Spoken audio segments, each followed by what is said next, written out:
तु सास, जय तु सास। बोली महावीर भगवान की जय।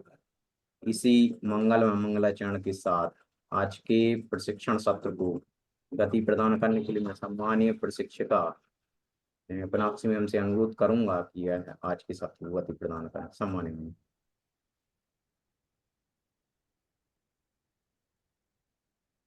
मैम, आपकी आवाज नहीं आ रही है।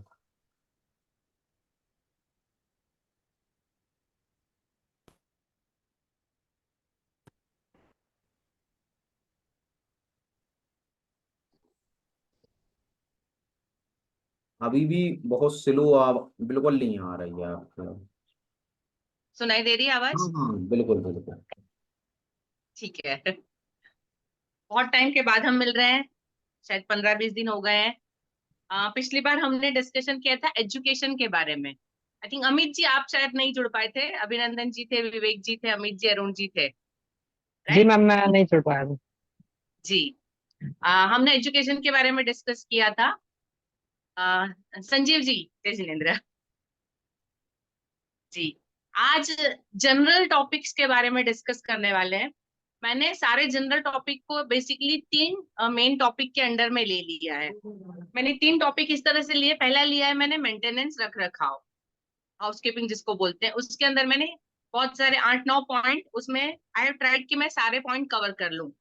आई नो आप लोग स्कूल चलाते हैं, आप ये सारे पॉइंट का ध्यान रखते होंगे, लेकिन एक बार जब हम रिवाइज करते हैं, एक बार किसी और के तरीके से देखते हैं, तो जो छोटे छोटे से लूपहोल हमारे होते हैं जो हमको नहीं मिलते, वो मिल जाएंगे, क्योंकि छोटी छोटी चीजें कभी कभी प्रॉब्लम क्रिएट करती है। तो मैंने पहला मेंटेनेंस लिया है।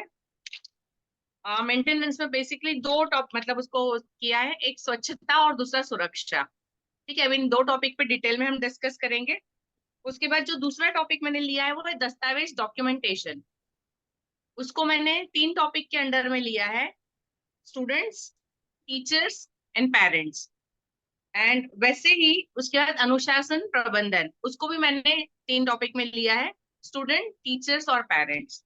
तो मुझे लगता है, मतलब मैं काफी सारा मैंने सोचा कि इतनी सारी चीजें हैं किसी एक टॉपिक के अंदर, मतलब उसको कैसे मैनेज किया जाए। तो I have tried my best कि जितना भी स्कूल के रिलेटेड है, मैंने इन तीनों के टॉपिक के अंडर में सारा लेने कवर करने का सोचा है। I have tried my best. यदि इसके बाद कुछ बचता है तो हम उसको ओपनली डिस्कस कर सकते हैं। ठीक है जी नीरज जी। तो जनरल में सबसे पहले हम ले रहे हैं रख रखाव, मेंटेनेंस। मेंटेनेंस में सबसे पहले नेक्स्ट पे चलिए। इसका नेक्स्ट ले लीजिए जी। सबसे पहले शाला भवन, स्कूल बिल्डिंग। स्कूल बिल्डिंग मतलब वो एक जगह है जहाँ पे जिसकी जो मतलब बिल्डिंग है तो स्कूल है, अदरवाइज नहीं है, एक जनरल कंसेप्ट ये होता है। तो सबसे पहले बिल्डिंग का मेंटेनेंस, बिल्डिंग कैसा होना चाहिए आप सबका ऑलरेडी बना हुआ है, लेकिन जहां आपको लगता है जरूरत, धूप, उजाला, हवा पूरी तरह से होनी चाहिए। एक स्कूल का मैदान होना चाहिए। स्कूल में बहुत सारे कमरे, डिटेल्स में मैं आगे डिस्कस करूंगी। स्पेसिफिकली ये कमरे अलग अलग नाम से होने चाहिए। ठीक है। स्कूल की स्वच्छता सबसे पहले। तो स्कूल की सफाई आपके यहाँ कितनी बार होती है? डेली होती है। सफाई तो डेली होती है। डेली मतलब दिन में एक बार? हाँ। हाँ।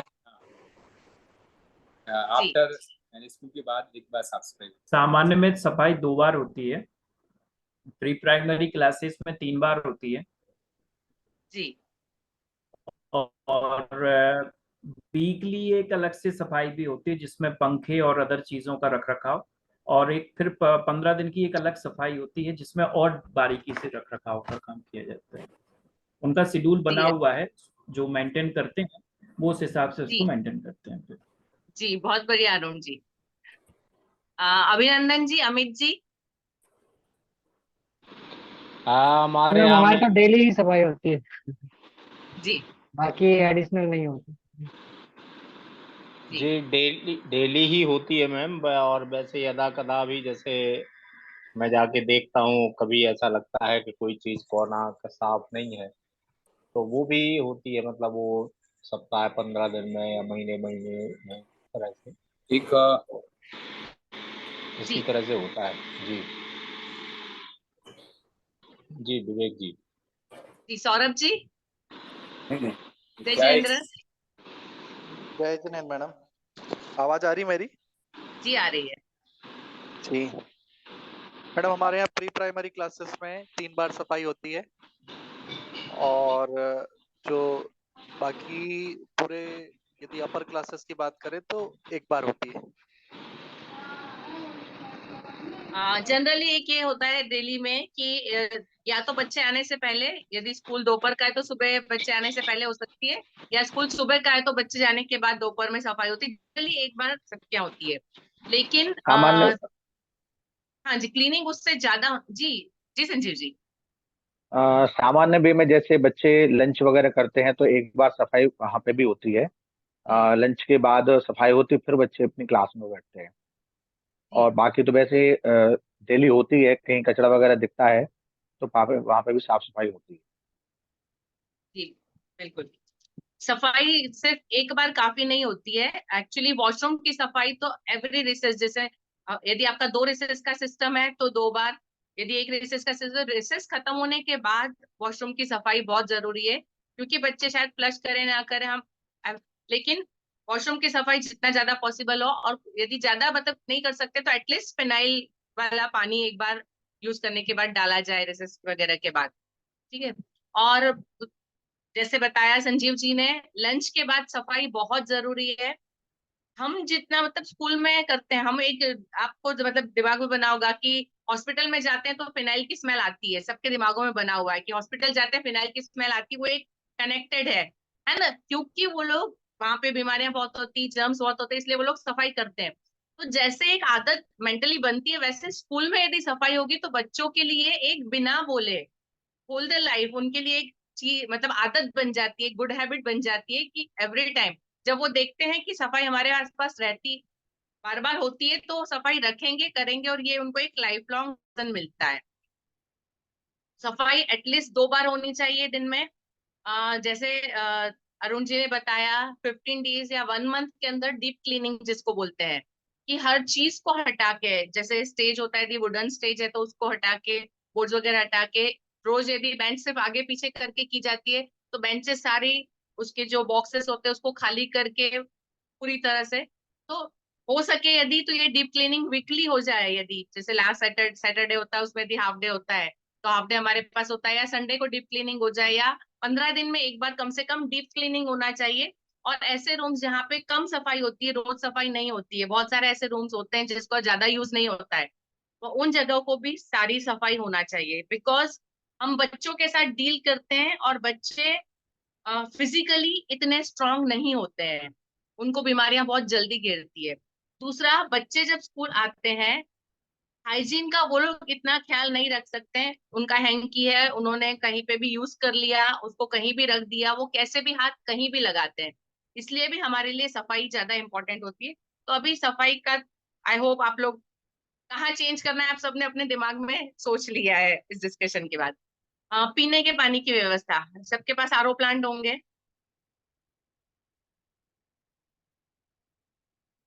यस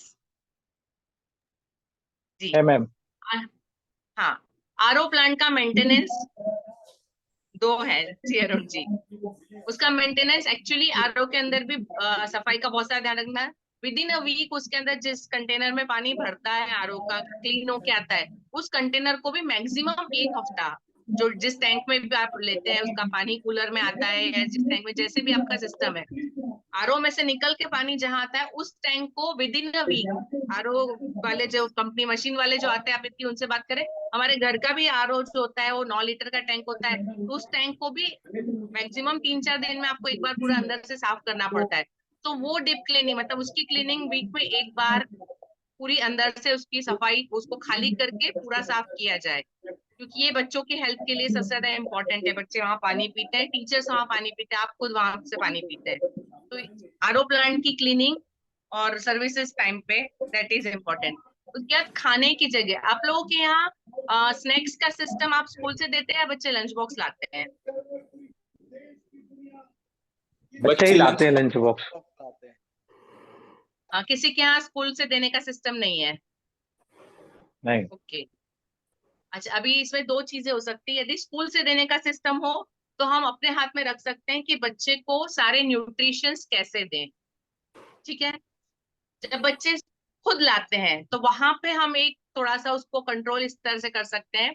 बहुत सारे स्कूलों में मैंने देखा, हमारे यहाँ अहमदाबाद में तो है चलन कि वीकली एक लिस्ट दी जाती है पेरेंट्स को कि बच्चा क्या लाएगा, टिफिन में क्या लाना है। अभी ये किस लिए होता है, आपको पेरेंट टीचर मीटिंग होती है तब आप उनको समझा सकते हैं कि बच्चे के मतलब डिफरेंट तरह की सब्जियां बच्चा खाना सीखे। क्योंकि जब बच्चा क्लास के अंदर टीचर के सामने दूसरे बच्चों के साथ होता है तब वो उनके साथ मिलके बहुत कुछ नई चीजें सीख जाता है, खाना भी सीख जाता है। तो आप यदि एक लिस्ट बना दें, मतलब उसमें दो तीन ऑप्शन दे के रख सकते हैं हम, एवरीडे दो ऑप्शन दे दिए उसमें से, तो आप ट्राई करिए कि सारे जो मतलब कंप्लीट फूड हो जाए, सारे न्यूट्रिशंस, उनको प्रोटीन भी मिल जाए, उनको डिफरेंट काइंड्स ऑफ अलग अलग तरह के जो होल क्या बोलते हैं, साबुत दालें जिसको बोलते हैं, कठोल अनाज आप क्या बोलते हैं, आई डोंट नो, जैसे मूंग हुआ है, चना है, मटर सूखा। तो जो होल है वो हफ्ते में कम से कम 2 दिन बच्चों को मिलना चाहिए। कम से कम 4 दिन ग्रीन वेजिटेबल्स बच्चों के पास होनी चाहिए। जी अनिल जी, लेकिन उसमें क्या होता है, बच्चे, मैंने बहुत देखा है, मैं जनरली मेरा राउंड जो होता है मैं रिसेस में स्पेशली लेती हूँ, हफ्ते में कम से कम 3 बार मैं रिसेस में राउंड हर क्लास में मैं ट्राई करती हूँ जितनी क्लास मैक्सिमम पॉसिबल हो जाए। यदि मैं जो देखती हूँ, मेरा ऑब्जर्वेशन है, मोस्टली एक आलू की सब्जी, हमारे यहाँ आलू खाते हैं ज्यादा, आपके यहाँ शायद यदि जैन है तो नहीं खाते होंगे, लेकिन बाकी बच्चों का पसंद आलू होता है, भिंडी होती है ना। हमारे यहाँ बुधवार के दिन मूंग का चलन है, तो एक बुधवार होगा तो एक दिन बच्चों के टिफिन में, वो भी काफी कम बच्चों के टिफिन में मूंग, अदरवाइज आलू और भिंडी, मतलब स्पेसिफिकली चीजें होती है, या सॉस के साथ आलू पराठा, या सैंडविच, या अचार और नमकीन पराठा। तो बच्चे लिमिटेड चीजें खाते हैं, वो फिर पास्ता मैगी ये चीजें आती है। तो हम उनको एक प्रॉपर सिस्टम दे सकते हैं। हम एक डिसाइड कर ले वीक में कि इस दिन कठोल लाना है, इस दिन ये सब्जी लाना है, इस दिन सैंडविच। आप हफ्ते में एक दिन दे सकते हैं उनको कि सैंडविच, लेकिन वेजिटेबल सैंडविच। या आप इस तरह से जो न्यूट्रिशियस चीजें हैं, सलाद वगैरह है, कि सलाद लाइए उसके साथ में आप दूसरा कुछ, एक आध रोटी या पराठा कुछ भी। तो एक सिस्टम बना के रखिए कि ये इस तरह से होना चाहिए लंच का, तो बच्चा सारे न्यूट्रिशन खाना सीखेगा। और इसका इम्पैक्ट एक ये जाता है, हमारे यहाँ पे सिस्टम, जैसे मैं खुद जाके देखती हूँ, तो जो बच्चे नहीं लाते उनको पता है, टीचर ने, यदि प्रिंसिपल मैम आए थे राउंड पे और उन्होंने माना किया है, तो नेक्स्ट डे बच्चा मम्मी को बोलता है कि प्रिंसिपल मैम फिर से आ गए तो मुझे डांट पड़ेगी, तो अब आप वही दीजिए जो मैम बोलते हैं। तो उसका असर होता है, जब हम बोलते हैं तो बच्चे नहीं खाने वाली चीजें खाना शुरू कर देते हैं। तो एक ये कोशिश करिए कि ये एक अच्छी हैबिट मेंटेन हो। एक इंसिडेंट आपके साथ शेयर करना चाहूंगी। एक प्री स्कूल में मैंने गई थी, उन इसके जो ओनर थे, व्हाट ही यूज्ड, वो अपने यहाँ पे बच्चों को खाना खिलाते थे। और वो तो मतलब आइटम बदलने की तो छोड़िए, वो ऑयल भी चेंज करके खिलाते थे। क्या सोमवार और मंगलवार को मूंगफली का तेल खिलाया जाएगा, बुधवार गुरुवार को सोयाबीन का, और हर रोज ऐसे अलग अलग राइस ब्रान ऑयल। बोले ऑयल भी चेंज करके खिलाओ ताकि बच्चे के बॉडी में सभी तरह के विटामिन और मिनरल्स जो है वो बॉडी में जाने चाहिए। तो हम जितना वेरिएशन सिखा सकते हैं, हम किसी दिन सूप डे रख सकते हैं, किसी दिन फ्रूट्स डे रख सकते हैं कि आज सिर्फ फ्रूट्स लाने हैं, या एक दो रिसेस होती है तो एक स्पेसिफिक रिसेस में फ्रूट डे। इसके अलावा एक पॉटलक किया जा सकता है। पॉटलक आप लोगों ने किया है कभी स्कूल में? नहीं मैम, मैं बोलना चाहता हूँ थोड़ा। पॉटलक में ये होता है कि सब लोग अपने घर से अलग अलग चीजें, जैसे हम पिकनिक पे जाते हैं तो कोई एक पूरी बना के लाता है, कोई एक सब्जी बना के लाता है, कोई एक चावल बना के लाता है ना, अलग अलग चीजें, देन हम साथ में मिलके शेयर करके खाते हैं। तो हम लोग पॉटलक करते हैं। पॉटलक में टोटली क्लास टीचर के हाथ में होता है कि वो क्या डिसाइड करेंगे। तो क्लास टीचर अपने हिसाब से डिसाइड करते हैं कि कौन क्या चीज, यदि वो सैंडविच बनाने का उन्होंने सोचा है तो वो कुछ 5-6 बच्चों को बोलेंगे कि उनको ब्रेड लेके आना है 4-4 या 6-6 स्लाइस। दूसरे बच्चों को मतलब उसके लिए जो जो वो जैसा सैंडविच बनाना चाह रहे हैं, उनको जैम चाहिए, सॉस चाहिए, वेजिटेबल्स चाहिए, चीज पनीर जो भी चाहिए उनको जैसा बनाना है, वो अलग अलग चीजें अलग अलग बच्चों को बोलते हैं, और वो मिलके फिर उसमें एक दो तीन बच्चे, मतलब 5-6 बच्चे स्वीट लेके आ सकते हैं। तो एक पूरी, जब बच्चे सारे मिलके उसको खाते हैं तो एक पूरी प्लेट उनकी बनती है, शेयरिंग होता है दूसरों के साथ, और बच्चों को बॉन्डिंग बढ़ता है टीचर के साथ, आपस में बच्चों का एक दूसरे के साथ, और कैसे शेयर करके खाना, ये बच्चे नई चीज सीखते हैं। तो ये एक तरह से एक मतलब बच्चों के लिए बहुत, क्या बोलते हैं, रिक्रिएशन एक्टिविटी हो जाती है। उस दिन मैं ये करती हूँ कि रिसेस को मैं थोड़ा सा बढ़ा देती हूँ, दूसरे पीरियड में से 5-5 मिनट कम करके रिसेस में आधा घंटा और इंक्रीज करके पौने घंटे 1 घंटे की रिसेस, तो बच्चे आराम से एक दूसरे के साथ मिलजुल के खा पी सकते हैं। बहुत सारी चीजें, बहुत सारी वेराइटीज उनके पास हो जाती है करने।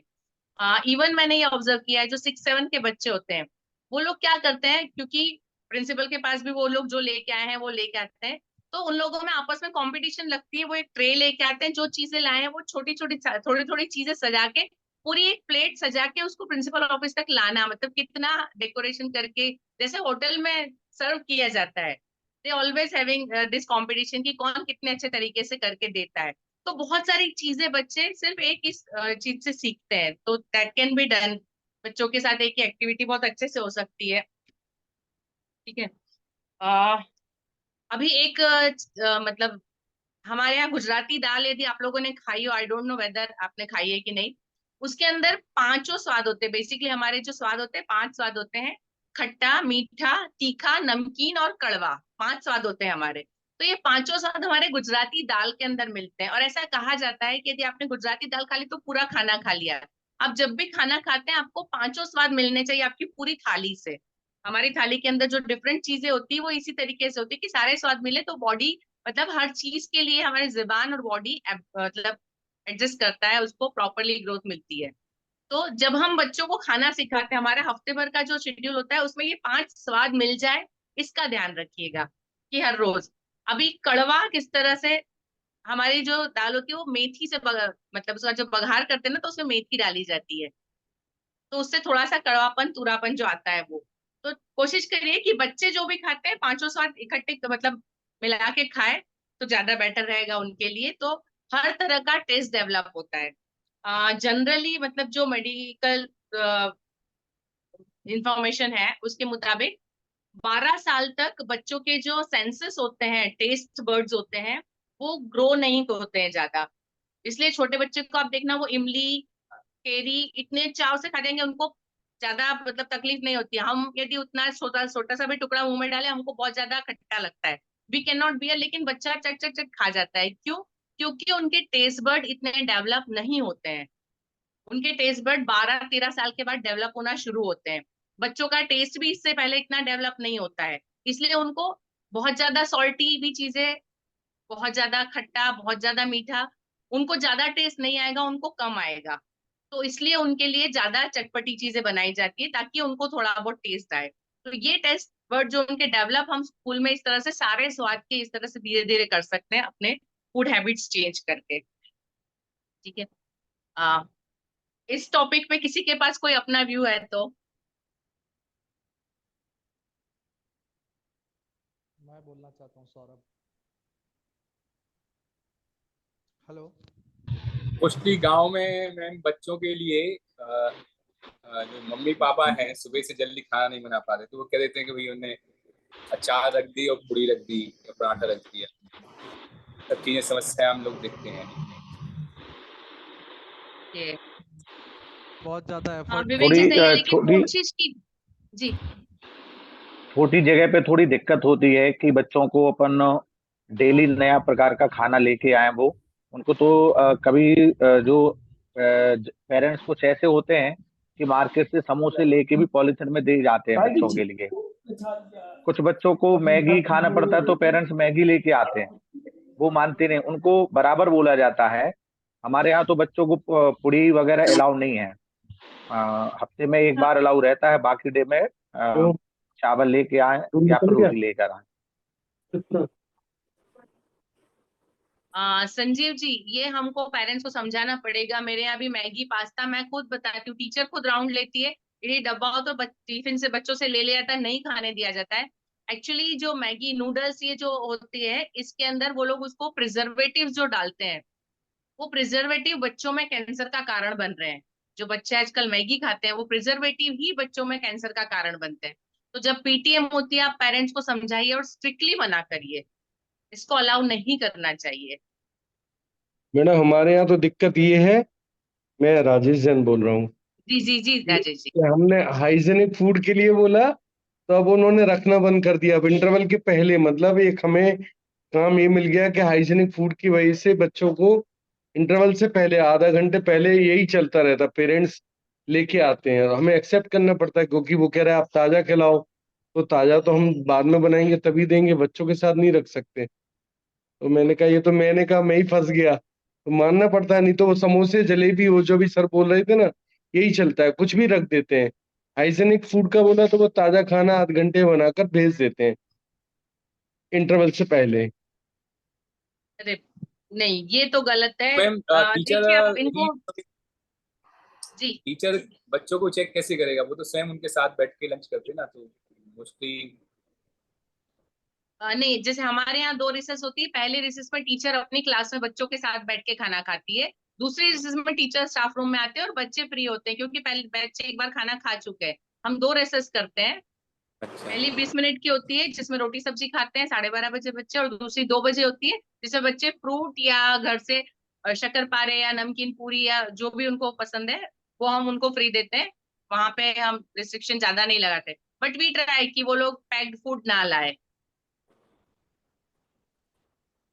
राजेश जी, इसके लिए आप पेरेंट्स को थोड़ा सा इंस्ट्रक्शन दे सकते हैं कि वो देखिए, बासी रोटी खाने में कोई तकलीफ नहीं होती। बासी रोटी कंपेरेटिव ज्यादा बेटर होती है क्योंकि उसमें थोड़ा सा फर्मेंटेशन होता है, तो हेल्थ के लिए अच्छी होती है। तो रात को नमकीन पराठे बना के या जैसे सादी पूरियां या कुछ ऐसी चीजें जो बना के रख सकते हैं और बच्चे को टिफिन में भर दें।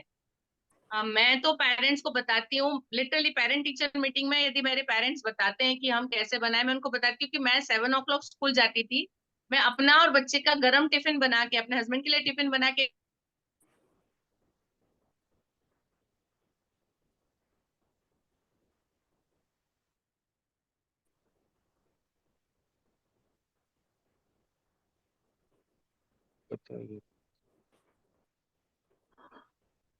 आवाज रुक गई है मैडम। आवाज हेलो, नहीं आ रही। हाँ जी, कॉल आ अभी आ गया रही है। होगा। हाँ अब आ रही है। जी। हाँ जी। नहीं तो ये पेरेंट्स को हमको समझाना पड़ेगा। आई अग्री कि अचानक से नहीं मानेंगे, लेकिन जब किसी चीज के लिए हैबिट बनाई जाती है तो धीरे धीरे वो लोग सीख जाते हैं। तो थोड़ी कोशिश करिए, हर बार मतलब उनको अलाउ नहीं करके थोड़े से रास्ते निकालिए, लेकिन ये हम करेंगे तभी होगा। बहुत सारी चीजें वो लोग सोशल मीडिया पे देख के, वीडियो पे देख के सीख लेते हैं, वो सारी चीजें आ जाती है, तो ये अच्छी चीजें भी सीख सकते हैं। जी मैम बिल्कुल। जी। नेक्स्ट टॉपिक पे चलेंगे, ये है खेल का मैदान। आप लोगों के पास ग्राउंड है अपना? जी मैम। ग्राउंड में आपने कौन कौन से गेम्स के लिए व्यवस्था करके रखी है? बास्केटबॉल के लिए है, बैडमिंटन के लिए है। जी। और फुटबॉल के लिए भी पर्याप्त जगह है, खेल सकते हैं।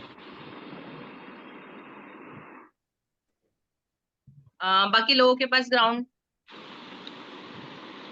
मैडम हमारे यहाँ भी हमने बिल्डिंग चेंज की है, तो पहले की तुलना में ज़्यादा बड़ा है लेकिन बहुत बड़ा नहीं है। मतलब वो करीब 2000-3000 स्क्वायर फीट एक तरफ है और इतना ही दूसरी तरफ है। छोटे छोटे 2 ग्राउंड है, तो जी। कोई स्पेशली वैसा तो नहीं है, लेकिन हाँ बच्चे वहाँ जाके खेल सकते हैं बॉल वॉल वगैरह से या अन्य तरीके से, ऐसा। जी। नर्सरी KG1 KG2 जो छोटे बच्चे हैं, किंडरगार्टन, तो उनका अलग सी व्यवस्था कर रखी है वहाँ पे। ओके। जी। अमित जी। हम छोटा सा ही ग्राउंड है, एक हमने बाजू में अभी लिया हुआ है, तो वहाँ पर अरेंजमेंट करना है। अभी वहाँ कोई भी अरेंजमेंट नहीं है, बाजू में और नया रेंट पर लिया हुआ है ग्राउंड। जी। संजीव जी। नहीं मैम, छोटा सा ही स्कूल में एक 1000 स्क्वायर फीट में ग्राउंड है, ज्यादा बड़ा नहीं है, तो बच्चे स्कूल के अंदर ही खेलते हैं। जी। अरुण जी। छोटा सा अभी ग्राउंड है स्कूल में, और अभी बात चल रही है बाजू का एक एकड़ का खेत लगभग फाइनल होने की स्थिति में है, तो मोस्ट प्रोबेबली इस बार हो जाए। बढ़िया। सौरभ जी। मैडम हमारे यहाँ कैंपस में तो ग्राउंड की व्यवस्था नहीं है स्कूल बिल्डिंग में, लेकिन हम सौरभ जी, आपकी आवाज नहीं आ रही है। हेलो हेलो, वॉल्यूम कम है सर आपका।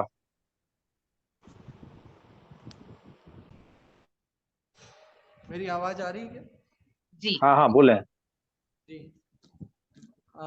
हमारे यहाँ कैंपस बिल्डिंग के मतलब स्कूल बिल्डिंग के पास ग्राउंड तो नहीं है। प्री प्राइमरी के लिए खेलने की व्यवस्था है, लेकिन आउटडोर जो क्रिकेट आदि है उसके लिए नहीं है, और बच्चों को टाइम टू टाइम हम गवर्नमेंट ग्राउंड में ले जाके खिलवाते हैं।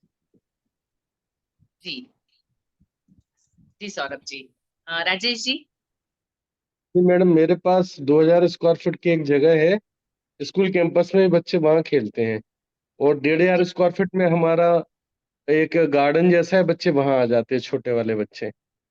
इस तरह बढ़िया। से हम मैनेज करते हैं। जी जी। जी जी। अनिल जी।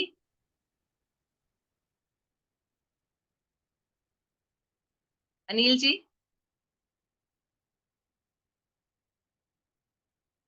ठीक है। जिनके पास नहीं है, रूम्स के अंदर हम अरेंजमेंट कर सकते हैं कुछ एक चीजों की। मैं थोड़ी बहुत चीजें डिस्कस करने जा रही हूँ। ग्राउंड नहीं भी है तो आप कोई थोड़ी सी जगह है वहां पे किसी कमरे में इस तरह की कुछ चीजें लगा सकते हैं जिससे बच्चे थोड़ा सा खेल सके। ठीक है। उसके लिए जैसे हॉपस्कॉच बच्चे खेलते हैं। हॉपस्कॉच पता है, जैसे हम लंगड़ी खेलते हैं उस तरह का खेल होता है। तो जो इस तरह की चीजें होती है उसको सिर्फ ऑयल पेंट से आप नीचे जमीन पर ड्रॉ कर दीजिए। करना कुछ नहीं है, एक सिर्फ जमीन पर ड्रॉ करके रखिए, बच्चे अपने आप जहां पे जगह होगी तो बच्चे अपने आप खेलना सीख जाएंगे, उसको यूज करेंगे। ऑफकोर्स हो सकता है वैसे ही टिक टेक टो आपको पता है, जो दो लाइन करके जिसमें स्क्वायर और क्रॉस से हम खेलते हैं। आप सब खेलते होंगे स्क्वायर और क्रॉस से सर्कल आके टिक टैक टो। उसको जमीन पे बना दीजिए, बच्चे उसके ऊपर खुद खड़े होके खेल सकते हैं या कुछ चीजें रख के खेल सकते हैं, उनके पास जो भी चीजें अवेलेबल है उससे वो खेल लेंगे। तो इस तरह की कुछ एक चीजें, कुछ जैसे कुछ स्क्वायर्स होते हैं जिसको जंप करके जाने का होता है, ऐसे बहुत सारे छोटे मोटे गेम्स होते हैं, या रनिंग ट्रैक जैसा, या जिगजैग बना के, और कुछ हर्डल्स, या जिसमें फुट होते हैं, पैर इधर उधर उधर अलग अलग तरीके से रख के, है ना, अलग अलग डायरेक्शन में पैर, तो बच्चे को उसी डायरेक्शन जिसमें पैर उसमें रखना है, कभी ऐसे होगा कभी ऐसे। तो इस तरह की चीजें आप जमीन पे ऑयल पेंट से ड्रॉ करवा सकते हैं। बड़ी जगह नहीं हुई, बड़ा ग्राउंड नहीं भी हुआ तो आप छोटी जगह को थोड़ा सा इस तरह से रिक्रिएशनल वे में यूज कर सकते हैं, जो बच्चों के लिए एक प्रिपेयर खेलने की जगह पहले से बना के देगा। ठीक है। मैं ऐसा होगा तो कुछ एक पिक्चर आपके साथ शेयर करती हूँ कि किस तरह से ड्रॉ किया जाए। इसके खर्चा कुछ नहीं होता है, लेकिन इन चीजों को आप टाइम टाइम पे चेंज कर सकते हैं। 4-6 महीने हुए फिर आप दूसरा कुछ डिजाइन बना दीजिए, 2-4 महीने हुए फिर दूसरा कुछ डिजाइन चेंज कर दीजिए। तो ये क्या होता है, एक बच्चों को भी नयापन मिलता है, और आपकी उतनी ही जगह में आपको नई चीजें करने को थोड़ा सा चेंज सबके लिए हो जाता है। तो मैं थोड़ा सा ऐसा होगा तो पिक्चर उसके शेयर करूंगी किस तरह से अलग अलग चीजें हो सकती है। ठीक है। उसके अलावा हम जोन, यदि थोड़ी बड़ी जगह है जैसे 2000 स्क्वायर फीट ऐसा कुछ है, तो आप उस पे अलग अलग जो मैदान बनते हैं, यदि आपके पास जो टीचर हैं पीई वाले वो उन्होंने बीपीएड किया हुआ है, तो उनको पता होता है मेजरमेंट की, वॉलीबॉल का ग्राउंड कैसे बनेगा, कबड्डी का कैसे बनेगा, खो खो का कैसे बनेगा। ये सारे ग्राउंड ऐसे हैं इसके अंदर सिर्फ जमीन के ऊपर लाइनें की जाती है। चाहे तो आप चौक से, गीले चौक से लाइन करके हफ्ते भर के लिए रहेगी वो लाइन, ज्यादा खराब नहीं होती है, उससे भी आप बना सकते हो, और हर हफ्ते उनको चेंज कर सकते हैं। या यदि आपका पूरा बड़ा मैदान है जिसपे रेती वाला है, तो उस पे व्हाइट चूना डाल के, जो चूना पाउडर डाल के या पुट्टी डाल के जो बनता है मैदान, उसको बना दीजिए, वो मैदान थोड़े दिन तो रहता है वैसा ही। ठीक है। तो हाँ मैडम टाइम, नमस्ते, जरा मोबाइल डिस्टर्ब हो गया था। जी अनिल जी कोई बात नहीं। हाँ वो क्या है कि हमारे यहाँ ग्राउंड तो है सामने, गवर्नमेंट जी का है, तो उसमें गवर्नमेंट स्कूल के बच्चे भी आते हैं और हम लोगों के, तो गवर्नमेंट वाले बच्चे तो कम ही आते हैं, हम अपने बच्चे वहाँ ले जाते हैं, जी। रोड क्रॉस करके सामने ही। ओके। हाँ जी जी जी अनिल जी, जी। धन्यवाद। तो आप इस तरह से मैं बात कर रही थी कि हम इस तरह से अलग अलग जो मैदान मतलब खेल के मैदान होते हैं, कभी वॉलीबॉल बनाया, कभी खो खो बनाया। इससे क्या होगा, जो टीचर खेलने जाते हैं बच्चों को क्लास में बैठा के पहले उसके रूल बता दिए जाए, बोर्ड पे एक बार समझा दिया जाए कि ये खेल इस तरह से होता है, और उसके बाद बच्चों को एक बार सिखा दिया जाए। उसके बाद जब बच्चों को टाइम मिलता है बच्चे अपने आप खेल लेते हैं। ये मैं इसलिए बता रही हूँ क्योंकि हम क्या होता है जनरली कि जब भी हमारा कोई मतलब वो गवर्नमेंट की आती है कॉम्पिटिशन्स, हम उस वक्त पहले 15 दिन 20 दिन बच्चे ढूंढते हैं, बच्चे तैयार करते हैं कौन खेल लेगा, और फिर उनकी तैयारी होती है। तो आखिरी मोमेंट पे बच्चों के लिए भी इतना ग्रास कर पाना मुश्किल होता है ना। तो यदि हमको स्पोर्ट्स में बच्चे अच्छे चाहिए, उनका लेवल यदि अच्छा करना है, तो हमको एक ये कंटिन्यूअस हैबिट बनानी पड़ेगी। हमारे यहाँ पे मेरे स्कूल में एक सिस्टम है, मैं हफ्ते में 2 एक्टिविटी पीरियड देती हूँ। उस एक्टिविटी पीरियड के अंदर बच्चे अपनी चॉइस की एक्टिविटी लेते हैं। इसमें स्पोर्ट्स होता है, इसमें अटल लैब होती है, इसके अंदर लाइब्रेरी होती है, इसके अंदर ड्राइंग होता है, और एक म्यूजिक होता है। मेरे 5 टीचर होते हैं, 5 अलग अलग जगह पे होते हैं। जिस बच्चे ने जो लिया एक्टिविटी का पीरियड है उसको उस रूम में उस जगह पे चले जाना है और उसके साथ काम करना है। तो जो स्पोर्ट्स वाले टीचर हैं वो इस हफ्ते में 2 बार एक्टिविटी के पीरियड होते हैं। उस वक्त वो बच्चों को तैयार करते हैं, वॉलीबॉल की टीम तैयार करते हैं, कबड्डी की टीम तैयार करते हैं, खो खो की टीम। वो हर एक जगह, हमारा काफी बड़ा ग्राउंड है, उसके सारे वो ड्रॉ करके रखे हुए होते हैं। तो वो बच्चों को उस जगह पहुंचा देते हैं, और वो पूरे टाइम बच्चों के साथ घूम घूम के, क्योंकि उन्होंने एक बार रूल्स बता दिए, उसके बाद बच्चों को खेलना, उनको सिर्फ ऑब्जर्व करना होता है। 2 स्पोर्ट्स के टीचर होते हैं और 4-5 गेम चलते होते हैं, वो दोनों सारे को देख लेते हैं। तो ये कंटिन्यूएशन में जब हम ये एक हैबिट में देते हैं, तब जाके जब एक्चुअल कंपटीशन का टाइम आता है, तो उस वक्त हमारे स्कूल के बच्चे हमेशा नंबर लेके आते हैं। मेरे यहाँ पे एडमिशन आप नहीं मानेंगे, मतलब कम से कम 20 से 25% एडमिशन स्पोर्ट्स की वजह से ही होते हैं कि और बच्चा खेलता है, उसको स्पोर्ट्स में जाना है, इसलिए उसको हीरामणि स्कूल में एडमिशन चाहिए। तो ये एक स्पोर्ट्स की हैबिट यदि हम शुरू से डालेंगे बच्चों को, तो वो ये एक मतलब कंटिन्यूस आदत बनानी चाहिए इसको। वो सिर्फ ओकेजनली कि जब कंपटीशन आई उस वक्त करें और उसके बाद स्पोर्ट्स छोड़ दें, ऐसा नहीं होना चाहिए। तो एवरी वीक, हफ्ते में एक आध बार भी बच्चा यदि उन सारे रूल्स के हिसाब से खेलेगा तो वो उसको कर सकता है। ठीक है। अभी आपका जो ग्राउंड है वहां पे आप सैंडपिट बना सकते हैं, एक छोटे बच्चों के लिए सैंडपिट वहीं पे बना दीजिए, उसी के अंदर बच्चे खेले। ठीक है। कुछ एक चीजें ऐसी होती है, जैसे 4th स्टैंडर्ड की ईवीएस में आई थिंक पुली है, जो लिफ्ट जैसे हम ऊपर लेते हैं, से कुएं से पानी की बाल्टी ऊपर लेते हैं, तो जो पुली होती है, वो पुली का बेसिक कंसेप्ट 4th स्टैंडर्ड में ईवीएस में कहीं दिया गया है। तो हम वो एक ऐसी पुली लगा के उसके नीचे कुछ चीजें लगा के, और कुछ आप कुछ भी ऐसा बना सकते हैं, मतलब आप जितना टीचर आपके क्रिएटिव हो सकते हैं उन चीजों को करने के लिए, तो वो उस खेलने की जगह पे एक पुली बनाई, नीचे से रेती भरी है, बच्चा उसमें रेती भर के उसको ऊपर खींचेगा, उसको ऊपर खींच के कहीं और डालना है। आप सिर्फ जो पुरानी कुछ बोतलें या कुछ डब्बे होते हैं प्लास्टिक के, उनको रख दीजिए और रस्सी से बांध दीजिए। तो ये चीजें ऐसी होती है जिसको आप टाइम टाइम पे चेंज कर सकते हैं। तो बच्चों के रिक्रिएशन के आपके लिए उसको बड़े ग्राउंड की जरूरत नहीं, उनके लिए छोटी छोटी चीजें हो सकती है। एक और बहुत अच्छी चीज है हमारे यहाँ पे, साइंस सिटी अहमदाबाद का शायद बहुत फेमस है, आपने सुना होगा। वहां पे एक बहुत अच्छी चीज मैंने देखी थी। एक ऊपर से रस्सी बांध रखी है छत से, उसके नीचे एक आप मतलब प्लास्टिक की बोतल को पीछे से काट के उल्टा लगा दीजिए, उसके आगे एक छेद कर दीजिए। उसमें क्या किया जाता है, उसके नीचे एक बड़ा सा मतलब बोर्ड रखा हुआ है, और साइड में एक बॉक्स में रेती रखी हुई है। उसके बाद करना ही है कि उसको नीचे से हाथ से पकड़ के उस बोतल में रेती भर लेना है, और फिर उस बोतल को थोड़ा सा किसी मूवमेंट पे लाके, जो फिजिक्स पढ़ते हैं वो ज्यादा अच्छे से, मतलब फिजिक्स वाले बच्चे से, उसको किसी एक जगह पे लाके उसको छोड़ दिया जाए। तो वो जब मतलब वो जो सस्पेंशन होगा, उसकी जो मूवमेंट होगी, उसकी वजह से जब रेती नीचे गिरती तो नीचे डिजाइन बनती है। यदि उसको सीधा डाला तो वो स्ट्रेट जाएगा, यदि उसको थोड़ा सा गोल घुमा के डाला तो वो सर्कल्स लेगा इस तरह से, तो वो नीचे डिजाइन बनाएगा। तो वो गेम बहुत सिंपल है, लेकिन यदि आपको करना ज्यादा कुछ नहीं, लेकिन जब बच्चे खुद उसको खेलेंगे तो बच्चे उसको इंटरेस्ट लेंगे। मतलब बहुत सारे नई चीजें हो सकती है जो आप कम जगह में, कम चीजों में रिक्रिएशन बच्चों के साथ कर सकते हैं, और कुछ नया बच्चों को दे सकते हैं। तो ऐसे बहुत सारे एक्सपेरिमेंट हो सकते हैं, कुछ चीजें जो आप चेंज करके दे सकते हैं। ठीक है। इसके अलावा पेड़ पौधे और घास, जहाँ बच्चे खेलते हैं वहां पे पत्थर वगैरह ना हो, उसकी सफाई कंटिन्यूअस होती रहे, और जितने यदि आसपास फ्लावर्स वगैरह होते हैं तो वो और उसके अलावा जो आप लोग करते हैं झूले, फिसल पट्टी और सीसॉ, ये सब लगा होगा।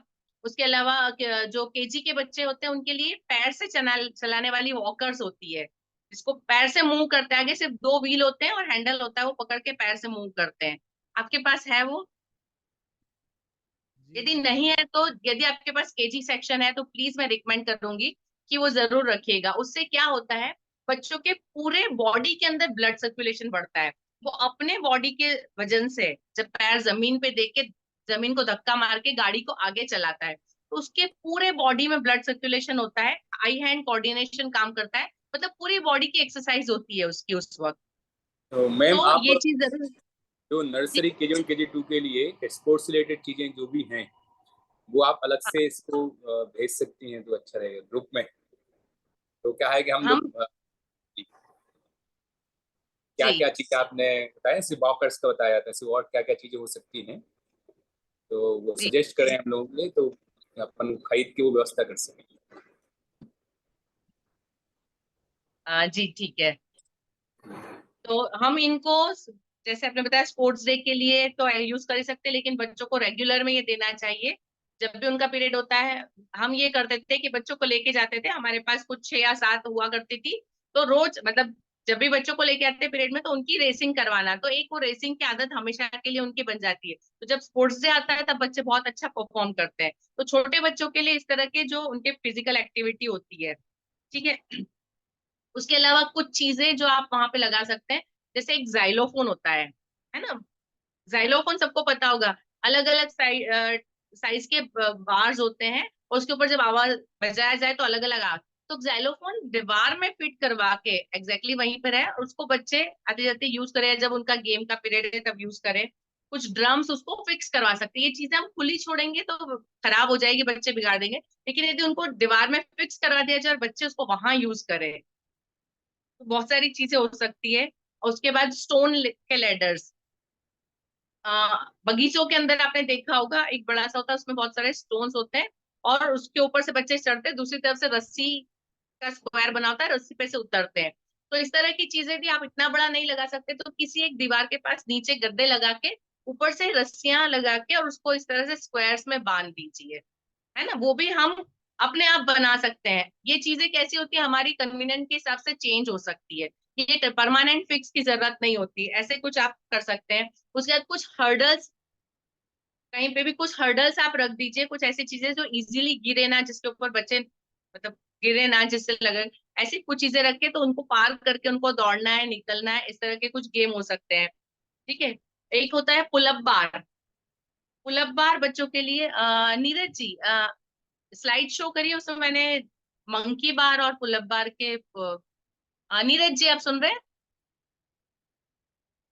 स्लाइड शो करिए, मैंने पुलअप बार और मंकी बार के फोटोग्राफ्स लिए हैं नेक्स्ट पेज पे।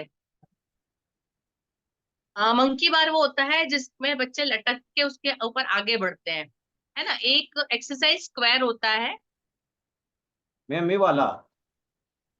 हाँ जी, ये वाला, ये जो लेफ्ट साइड में सबसे ऊपर है, जो लड़की जिसमें जा रही है उसको मंकी बार बोलते हैं।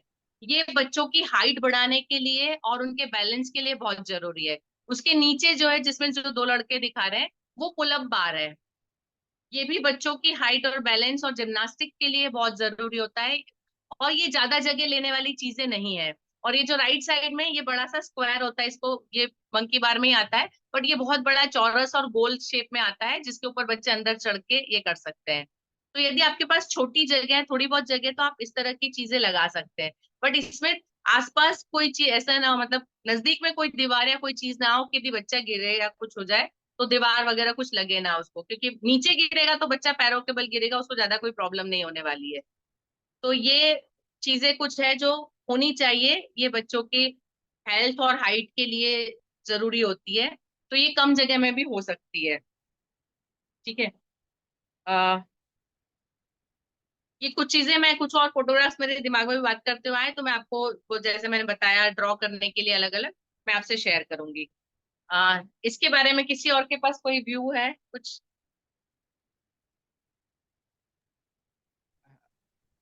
मैडम मैं पूछना चाहता हूँ कुछ। ठीक है, तो मैं नेक्स्ट पे चलती हूँ। Shall I नेक्स्ट है ask? आर्ट स्टेशन या जी सौरभ जी।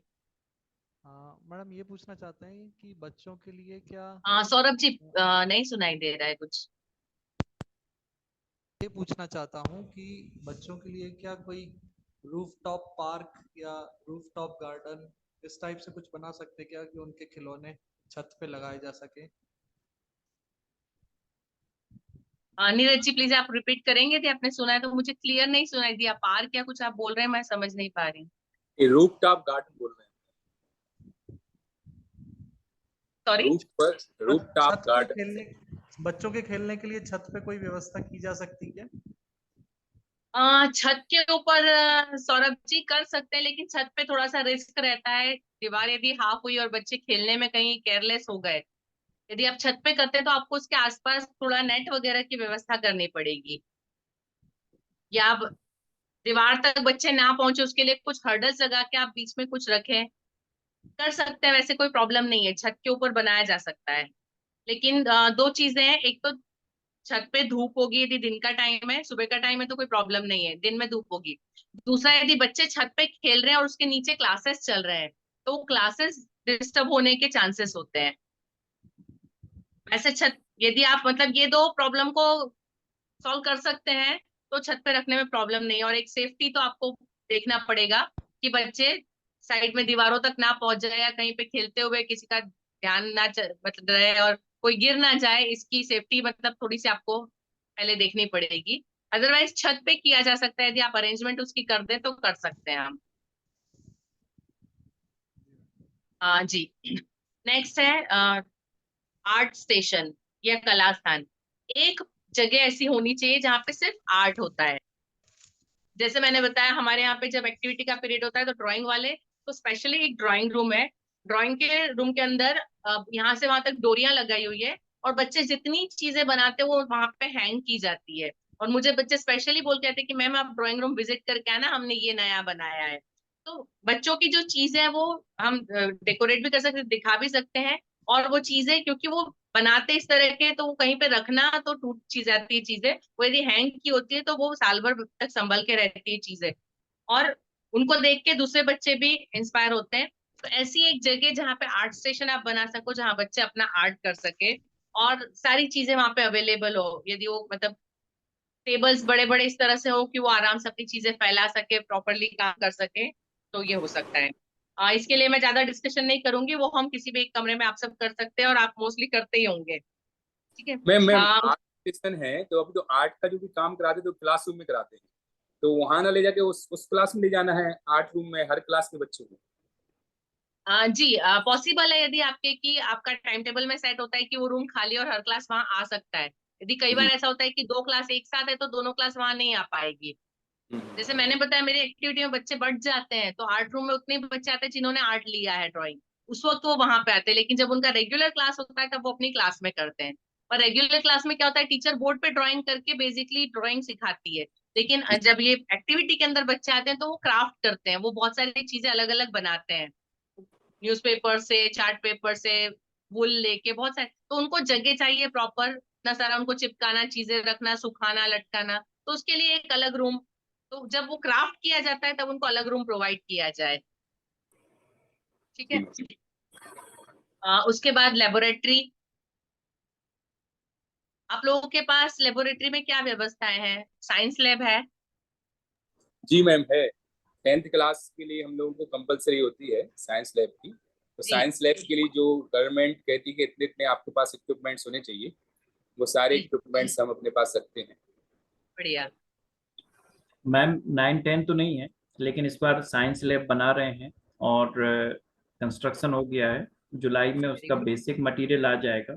खासतौर पे जी जो 3rd क्लास से बच्चों को बेसिक चीजें 8th क्लास तक चाहिए होती हैं, वो जी चीजें एक जगह रखना और बच्चों को समय में दे देना, वो उसका जी टारगेट होगा। और बीच बीच में माइक्रोस्कोप वगैरह से जो छोटे छोटे सेल्स वगैरह को दिखाना है, उसके लिए वो जी कंसंट्रेट। जी, बहुत बढ़िया। तो साइंस लैब होनी चाहिए, फिजिक्स, केमिस्ट्री, बायो, तीनों की अरेंजमेंट उसके अंदर होनी चाहिए। जो बेसिक चीजें जितनी बच्चों के लेसन्स में आती है, आपको हो सकता है टीचर्स के साथ बैठ के थोड़ा सा बुक को गो थ्रू करके जितनी रिक्वायरमेंट है उसको अपडेट रखिए। और बहुत सारी चीजें ऐसी होती है हर साल खरीदनी पड़ती है, हमारे यहाँ एक सिस्टम है कि हर साल लिस्ट बनती है कौन सी चीजें साल के शुरुआत में ही, तो साल भर के लिए एक साथ सारा मटेरियल आ जाता है। तो उस लिस्ट के साथ जैसे लिटमस पेपर हुआ और टेस्ट ट्यूब्स हुए और ये चीजें, तो वो सारी एक साथ खरीदे। तो उस और जितना हो सके कोर्स बुक यदि नहीं आती है, कोर्स में कुछ नया आता है, तो वो चीजें साइंस लैब में ऐड होती रहे, वो देखना है। ठीक है। और जितने इक्विपमेंट्स हैं उनको कैसे यूज करना, उसकी ट्रेनिंग प्रॉपरली बच्चों को दी जाए, क्योंकि कुछ इक्विपमेंट्स है तो उसे संभालने पड़ते हैं और कॉस्टली होते हैं, तो उसको संभालना बच्चों को सिखाया जाए। उसके बाद है लाइब्रेरी। आपकी लाइब्रेरी कितनी रीच है? लाइब्रेरी एक कमरे में बना रखी हुई है, करीब 1000 पुस्तकें हैं और इसमें बच्चों को लिए देते हैं, पर बहुत अच्छी तो नहीं कहूंगा, बट ये है कि ठीक नहीं है। नहीं, शुरुआत भी बहुत अच्छी होती है, आगे तो बढ़ मैम, जाएगी। लगभग मेरे पास 2500 किताबें हैं और हर साल कुछ ना कुछ नया बुलाते हैं, 5-10 किताबें स्टोरी टेलिंग वगैरह की, और बच्चों के उसमें उनको रीड भी कराते हैं। अभी तक कोई ऐसा जगह नहीं थी, लेकिन वो भी लास्ट स्टेज में है और शायद जून में ही कंप्लीट हो जाएगा। और बच्चों को प्रॉपर एक हॉल बनाया है 45 बाई 20 फीट का, तो उसमें लाइब्रेरी प्लस इंडोर गेम को टारगेट किया है, जैसे चेस है, कैरम है, दोनों को समाहित करके उनके पीरियड्स दे सके उनको। जी जी, बढ़िया। 10th तक के लिए स्कूल में लाइब्रेरी कंपलसरी होती है, लाइब्रेरी हुआ, साइंस लैब हुआ, कंपलसरी। तो जी अलग से हम लोगों को बिल्कुल प्रॉपर तरीके से इसको मैनेज करना पड़ता है कि आपकी लाइब्रेरी है, इंस्पेक्शन हो जाए वो देख सकते हैं। साइंस लैब, लाइब्रेरी सब अलग अलग है, कंप्यूटर लैब। मैम मैं कुछ बोलना चाह रहा हूँ। हाँ जी, बोलिए। जी, ये है कि जैसे मेरी बात या मेरे स्कूल की बात कहें तो लाइब्रेरी एक छोटी सी लाइब्रेरी है जिसमें काफी स्टोरी बुक्स वगैरह और अन्य मैगजीन वगैरह रखते हैं, लेकिन अनफॉर्चुनेटली हम बच्चों को नहीं दे पाते हैं। उसका कारण ये है कि यदि उसकी जिम्मेवारी एक टीचर को सौंपे तो वो एक तो एंगेज रहेगा, दूसरा बच्चों को अभी आदत नहीं रहती है, तो ये कि वो यदि उनको घर के लिए देते हैं तो वो कहीं उसको खराब करके ना लाएं या बेकार ना कर दें, एक डर बना रहता है। अच्छा, कई बार नई किताबें, अच्छी किताबें होती हैं तो ये लगता है कि उनको फाड़ नहीं दें, खराब नहीं कर दें। तो इसका मैनेजमेंट कैसे किया जाए ताकि वो कम से कम अपन उनको कुछ समय दे सकें या उनमें एक अच्छी आदत डेवलप कर सकें पढ़ने की? क्योंकि ये तो अपन जानते हैं कि भाई बुक्स या लाइब्रेरी का बच्चे यूज करेंगे तो निश्चित रूप से ये बहुत अच्छी हैबिट होगी उनके लिए और जी हर तरीके से उनके लिए बेनिफिशियल है वो, लेकिन ये डर रहता है थोड़ा सा। जी, अभिनंदन जी, इसमें हम क्या करते हैं मैं बताती हूँ हमारा सिस्टम। जी 3rd और 4th के लिए हमने एक लाइब्रेरी पीरियड रखा है।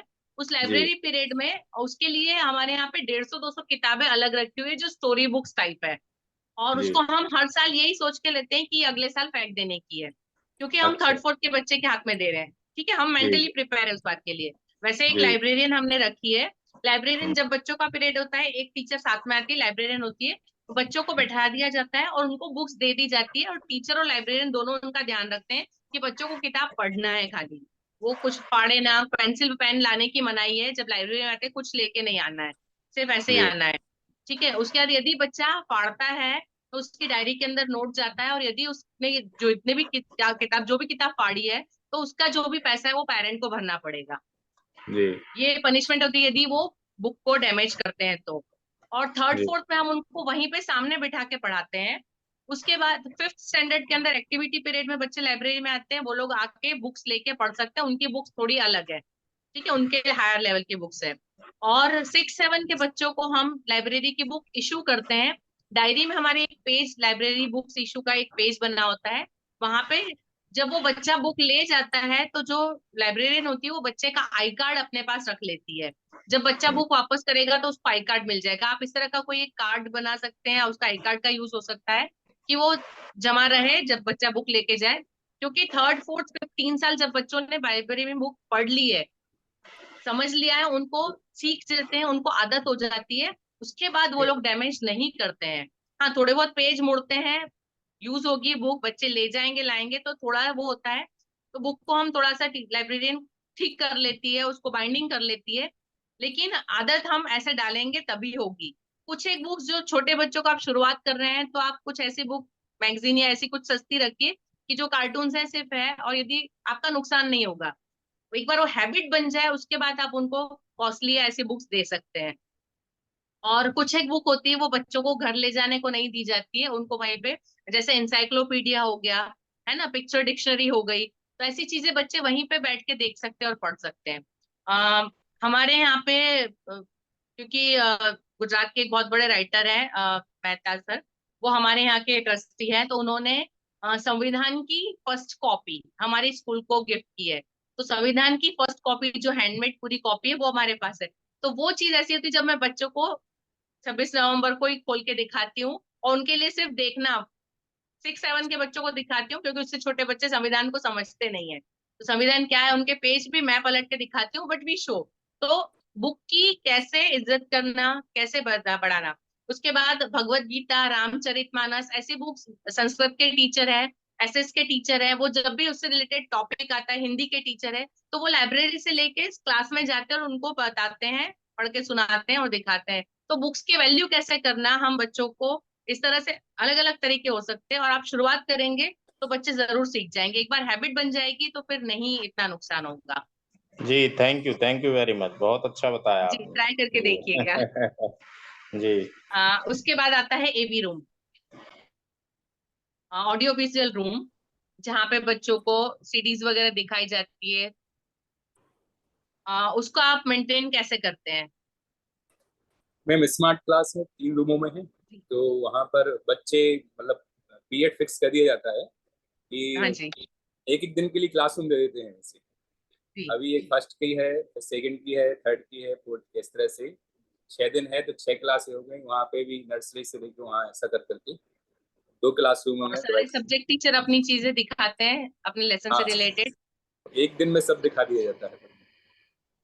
जी। जी, अमित जी।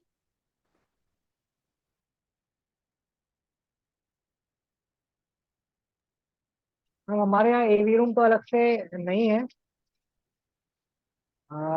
जो छोटी क्लासेस है उनमें टेलीविजन लगा हुआ है। बाकी जहाँ जरूरत पड़ती है उस क्लास में एक मिनी प्रोजेक्टर लगा देते हैं उतने समय के लिए क्लासरूम में ही, क्योंकि अलग से कोई अरेंजमेंट नहीं है।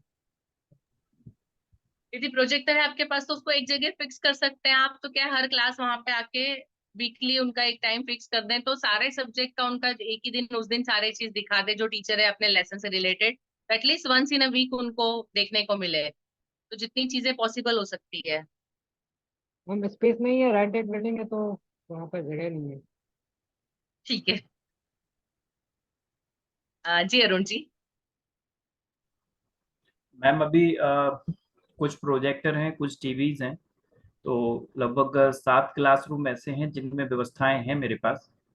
बाकी एक पर्पस के लिए एक बेसमेंट का एरिया खाली हुआ है इस सेशन में, तो उसको मल्टीपर्पज लेके चलने का प्लान है। Audio visual plus music dance के लिए लेके चल रहे हैं। 25 बाई लगभग 18 फीट का वो कमरा है, तो उसको तैयार कर रहे हैं कि जिन क्लासों में बच्चों को मूवमेंट कराने की आवश्यकता होती, थक जाते हैं, तो जी। वैसे हर क्लास में टीवी का है और लगभग तैयारी है कि इस बार हर क्लास में हो।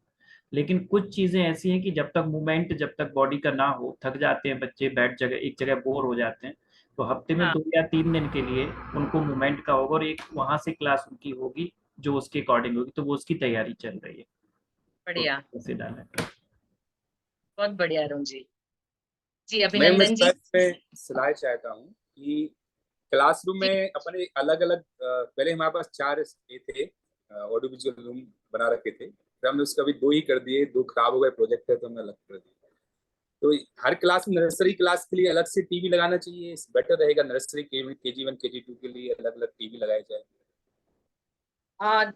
देखिए नर्सरी क्लास में यदि हो तो अच्छा है, क्योंकि क्या होता है बहुत सारी चीजें बच्चे क्योंकि जब एनिमेटेड दिखता है तो बच्चों का ध्यान ज्यादा आकर्षित होता है और वो जल्दी सीखते हैं।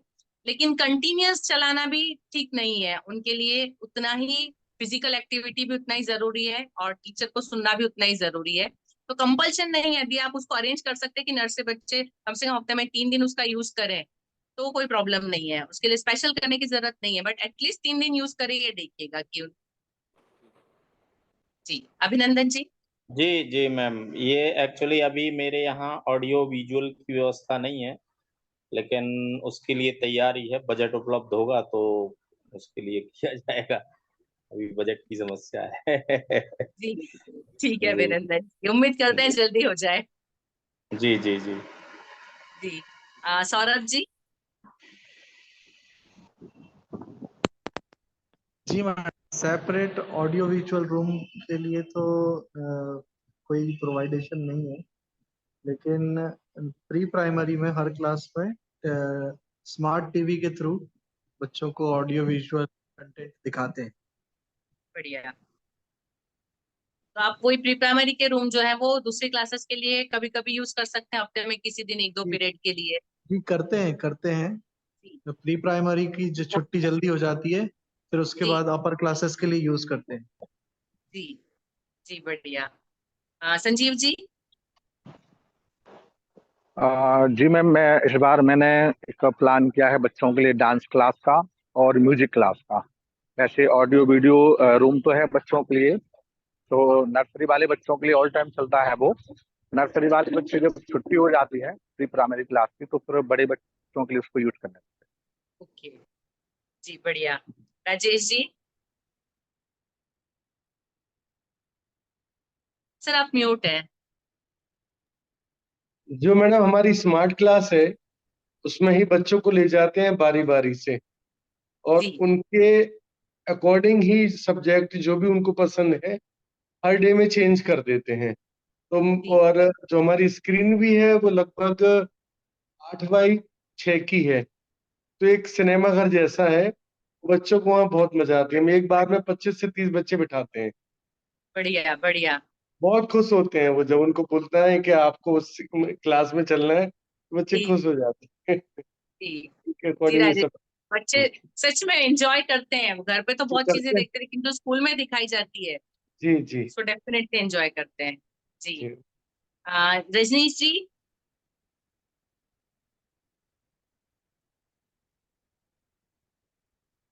रजनीश जी आप सुन पा रहे हैं हमको? शायद वो ऑन वे होंगे, आज उनको बाहर जाना था तो शायद वो सुन रहे हैं केवल। अरे आगे वापस।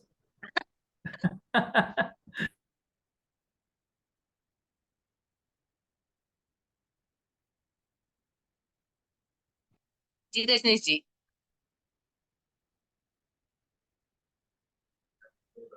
जी कुछ कहा मैम?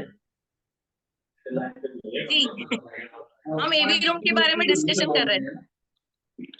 मैम आज हम तो सॉरी कुछ कर नहीं पाएंगे, सीए सर के पास में बैठे हैं ऑडिट के लिए, तो उसके कारण हम सुन रहे केवल। जी जी कोई बात नहीं, अरुण जी ने बताया। कोई बात नहीं सर। जी जी, थैंक यू। जी जी अनिल जी। हाँ मैम, हमारे यहाँ अभी तो ऐसी व्यवस्था नहीं है, लेकिन हमने कुछ सोचा था इस बार के, अभी हम जहाँ जहाँ स्कूलों में गए अपने, तो वहां पर देख के हमें ऐसा लगा कि हमें कुछ ना कुछ अलग से करना चाहिए। तो इसके जी लिए हमने एक पीरियड का बनाया है कि जी या तो छठवां पीरियड कर देंगे या कोई ऐसी व्यवस्था करेंगे कि इनको कुछ ना कुछ अलग से करें। जी जी मैम। जी जी बिल्कुल एवी रूम होना चाहिए, क्योंकि बहुत सारी जी चीजें ऐसी होती है जो हम बच्चों को सिर्फ बोल के नहीं समझा सकते, जिसको दिखाना जरूरी है। प्लैनेट्स कैसे जी होते हैं, कैसे मूव करते हैं, वॉल्केनो कैसे फूटता है, बहुत सारी ऐसी चीजें हैं जो सिर्फ बोल के नहीं समझाई जा सकती, जिसके लिए एवी एड्स जरूरी है। ठीक है। हाँ उसके बाद जी एक जी उसके बाद एक होता है बुलेटिन बोर्ड। मैंने शायद पहले भी डिस्कस किया है टीचर्स के वेबिनार में। बुलेटिन बोर्ड एक बोर्ड जो मेन बोर्ड होता है स्कूल का, जिसपे हर एक हैपनिंग एक्टिविटी स्कूल में क्या हो रहा है, उस बोर्ड को देख लिया जाए तो आपको समझ में आता है अभी क्या चल रहा है, क्या एक्टिविटी हो रही है, क्या या क्या है। एक वो बोर्ड मेंटेन होना चाहिए जिसपे आने वाली एक्टिविटी के बारे में नोटिस हो सकती है। कोई एक्टिविटी होने वाली है तो उसके बारे में इंफॉर्मेशन, कोई पर्टिकुलर डे है तो उसके बारे में डेकोरेशन हो सकता है, या कोई एक्टिविटी हो चुकी है तो उसके फोटोग्राफ्स।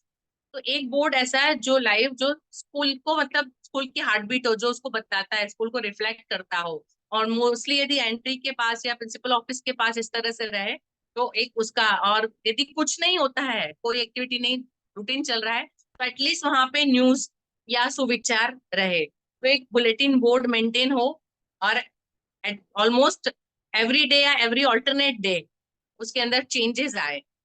आप लोग मेंटेन करते हैं, यस और नो?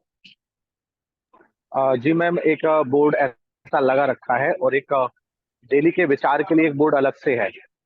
जी और जो बच्चे ड्राइंग वगैरह करते हैं या कोई पिक्चर्स रहती है तो उसके लिए एक बोर्ड अलग से लगाया गया है। जी मेन एंट्री पर ही है वो। बढ़िया। मैम एक सुविचार के लिए बोर्ड लगा रखा है जी और एक सामान्य जो सूचनाएं होती हैं उसके लिए एक बोर्ड लगा रखा है। ओके। वो जो सामान्य सूचना वाला बोर्ड है उसको थोड़ा सा अट्रैक्टिव करिए, उसको थोड़ा सा डेकोरेट करके और उसके अंदर चेंज करते रहिए। जैसे जब कोई सूचना नहीं है तो वहां पर कोई पिछली जो एक्टिविटी हुई है उसके फोटोग्राफ्स मतलब प्रिंट करवाने की जरूरत नहीं। आप ब्लैक एंड व्हाइट प्रिंट अपने कंप्यूटर प्रिंटर से निकाल के भी लगाते हैं तो बच्चों के फोटोग्राफ्स उसमें, क्योंकि बच्चे अपने आप को देख के भी खुश होते हैं। जब पेरेंट्स आते हैं तो वो भी उसको रिकॉग्नाइज करते हैं कि मेरे बच्चे का फोटो स्कूल में लगा है। आप सिंपल प्रिंट आउट करके, मैं भी यही करती हूँ क्योंकि इतने सारे बाजार में कलर प्रिंट करवाना पॉसिबल नहीं होता है सबके लिए, तो मैं भी जितनी एक्टिविटी होती है उसके black and white print out लेकर उस बोर्ड को हम लोग मतलब हर हफ्ते 10 दिन में चेंज करते रहते हैं फोटोग्राफ। तो और जितने पेरेंट्स आते हैं, मैंने ऑलवेज ऑब्जर्व किया, हर सैटरडे पेरेंट्स आते हैं तो बच्चे हाथ खींच के लेके जाएंगे और बताएंगे कि मेरा फोटो यहाँ लगा है। और उसके साथ में आपको यदि कोई इन्फॉर्मेशन देनी है, आपको कोई नोटिस देना है तो उसके बीच में आप अपनी नोटिस लगा दीजिए। जो फोटोज देखेगा उसकी नजर नोटिस पे जरूर पड़ेगी, तो हम मैम एक थोड़ा सा अट्रैक्ट उनको कर सकते हैं। इस बार जरूर इस पर काम करूंगा मैम इसमें। जी ठीक है। अभी इसके बाद जो मेरा नेक्स्ट आ रहा है वो है लेखन सामग्री या स्टेशनरी। स्टेशनरी हमारे यहाँ पे, हमारे जो स्कूल में सिस्टम है, लिटरली जब मेरा क्लर्क आता है स्टेशनरी लेके तो इतने बड़े 2-2 बॉक्स लेके उसको प्यून्स को लेके जाना पड़ता है सेंट्रल ऑफिस से, इतने बड़े 2 बॉक्स, क्योंकि हमारा स्टाफ ज्यादा है, बच्चे ज्यादा है। तो जब आप साल शुरू करते हैं तो साल के अंदर आपके स्कूल में लगने वाली जितनी स्टेशनरी है उसको यदि बल्क में लेके एक साथ रखें और उसको जब चाहिए उसको इशू करके यूज करें। आप चौक हो गया, आपका कलर चौक हो गया, यदि आप व्हाइट बोर्ड यूज करते हैं तो उसके पेन हो गए, इंक हो गए, टीचर्स के यूज करने के पेन। उसके अलावा हमारे सारे मतलब बहुत सारी चीजें होती है, अलग अलग तरह की स्केच पेन्स और ये वो markers and so many things are there.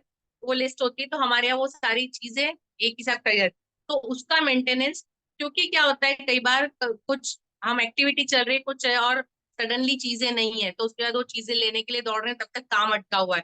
उस वक्त जब टाइम कम होता है तब ये चीजों की अवेलेबिलिटी, तो एज अ मैनेजमेंट हमको सारी चीजों के साथ इक्विप रहना चाहिए कि स्टॉक हमारे पास पहले से हो। तो साल भर में आपकी कौन सी कितनी चीजें यूज होती है ये हर एक का अलग अलग हो सकता है अपने हिसाब से। आपकी कितनी, यदि आप ऐसा है तो पिछले साल के यदि आप स्टेशनरी के बिल्स हैं, आप पूरे साल के बिल देख लेंगे तो आपको एक अंदाजा आ जाएगा कि आपके यहाँ जनरली कौन सी चीज कितनी लगती है। और जब आप बल्क में कहीं किसी जगह से थोक से खरीदते हैं तो आपको चीजें काफी सस्ती मिल जाती है, तो एक तरह से आपकी थोड़ी सेविंग भी हो सकती है एक साथ खरीदने में। तो आपकी स्टेशनरी की लिस्ट एक रेडी होनी चाहिए। उसके अलावा सारे रजिस्टर वगैरह, डेली बुक हो गए, नोटिस बुक, ये वो, तो सब कुछ एक साथ रेडी रख के और उसको रखना है। ये एक मेरा सिर्फ पॉइंट था, आई नो आप सब लोग रखते होंगे लेकिन जस्ट फॉर इंफॉर्मेशन, ठीक है। उसके बाद फर्नीचर, आई नो फर्नीचर आप सब लोग, सबके पास सफिशिएंट प्रॉपर और उसका मेंटेनेंस आप सब करते हैं, लेकिन मेरे जो पॉइंट्स है मैं इसीलिए ले रही हूँ कि आप भी जब अपना मेंटेनेंस का लिस्ट बनाए तो आपकी लिस्ट में ये सारी चीजें आ जाए, ठीक है। फर्नीचर के अंदर यदि आप छोटी क्लासेस हैं तो अभी मैंने एक बहुत अच्छे तरह के देखे, उसमें मैंने देखे ट्राइंगल टेबल्स थे, मतलब नॉट एग्जैक्टली ट्राइंगल। मैं एक मिनट आपको बताती हूँ।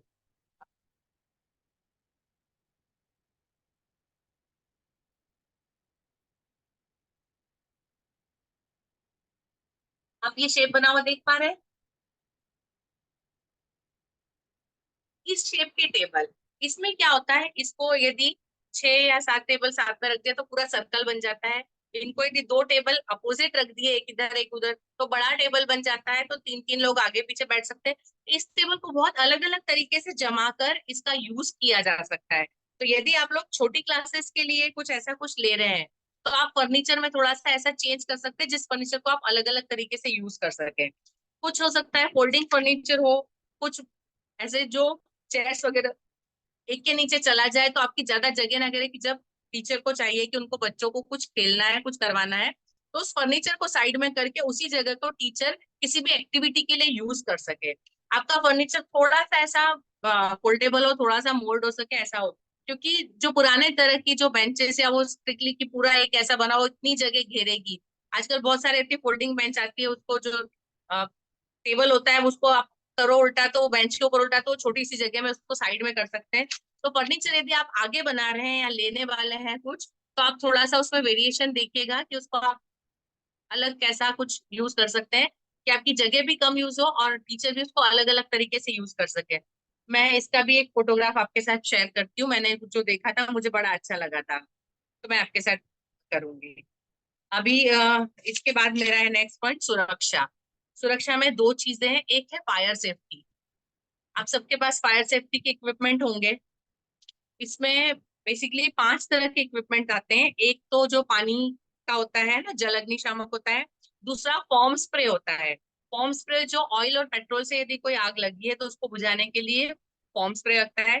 तीसरा एक CO2 होता है, जो इलेक्ट्रिसिटी से यदि कंप्यूटर वगैरह से आग लगी है, इलेक्ट्रिक आग लगी है, तो उसके लिए CO2 का यूज होता है। एक ड्राई पाउडर होता है। ड्राई पाउडर मतलब जो मोस्टली जिसमें लिक्विड या ऐसे कुछ होते हैं उसके ऊपर ड्राई पाउडर का यूज होता है। और एक जो होते हैं जिसमें लिक्विड केमिकल्स होते हैं। तो हर एक इसका अलग अलग, बेसिकली 3 जो शुरू वाले हैं हमारे पास, ये 3 होने चाहिए। कि जो पानी वाला है, जो कागज से लगी आग या कपड़े से लगी आग होती है, उसको बुझाने के लिए पानी वाला यूज होता है। तो एटलीस्ट बेसिकली 2 या 3 जो बेसिक इक्विपमेंट है फायर के, वो आपके पास होने चाहिए।